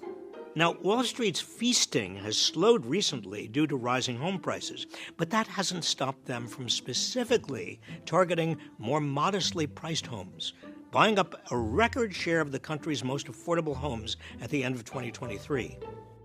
They've also been most active in bigger cities, particularly in the Sun Belt, which has become an increasing... Yes, Phoenix is one of these places where I live. This has 100% happened to Phoenix. Expensive place to live, and they're pointedly going after neighborhoods that are home to communities of color. For example, in one diverse neighborhood in Charlotte, North Carolina, Wall Street-backed investors bought half of the homes that sold in 2021 and 2022. On a single block, investors bought every house but one and turned them into rentals. Folks, it's a vicious cycle. First, you're outbid by investors. Then you may be stuck renting from them at excessive prices that leave you with even less money to put up for a new home. Rinse, repeat. Now, I want to be clear. This is just one part of the problem with housing in America. The lack of supply is considered the biggest reason why home prices and rents have soared and are outpacing recent wage gains. But Wall Street sinking its teeth into whatever is left on the market is making the supply problem even worse. So what can we do about this? Start by getting Wall Street out of our homes. Democrats have introduced a bill in both houses of Congress to ban. Who did he say? Did he say Republicans introduced a bill to ban this? No, he didn't. He said Democrats, because these are progressive issues. Republicans think MAGA thinks Republicans are going to fix the housing crisis. No, they're going to deregulate it further. Start by getting Wall Street out of our homes.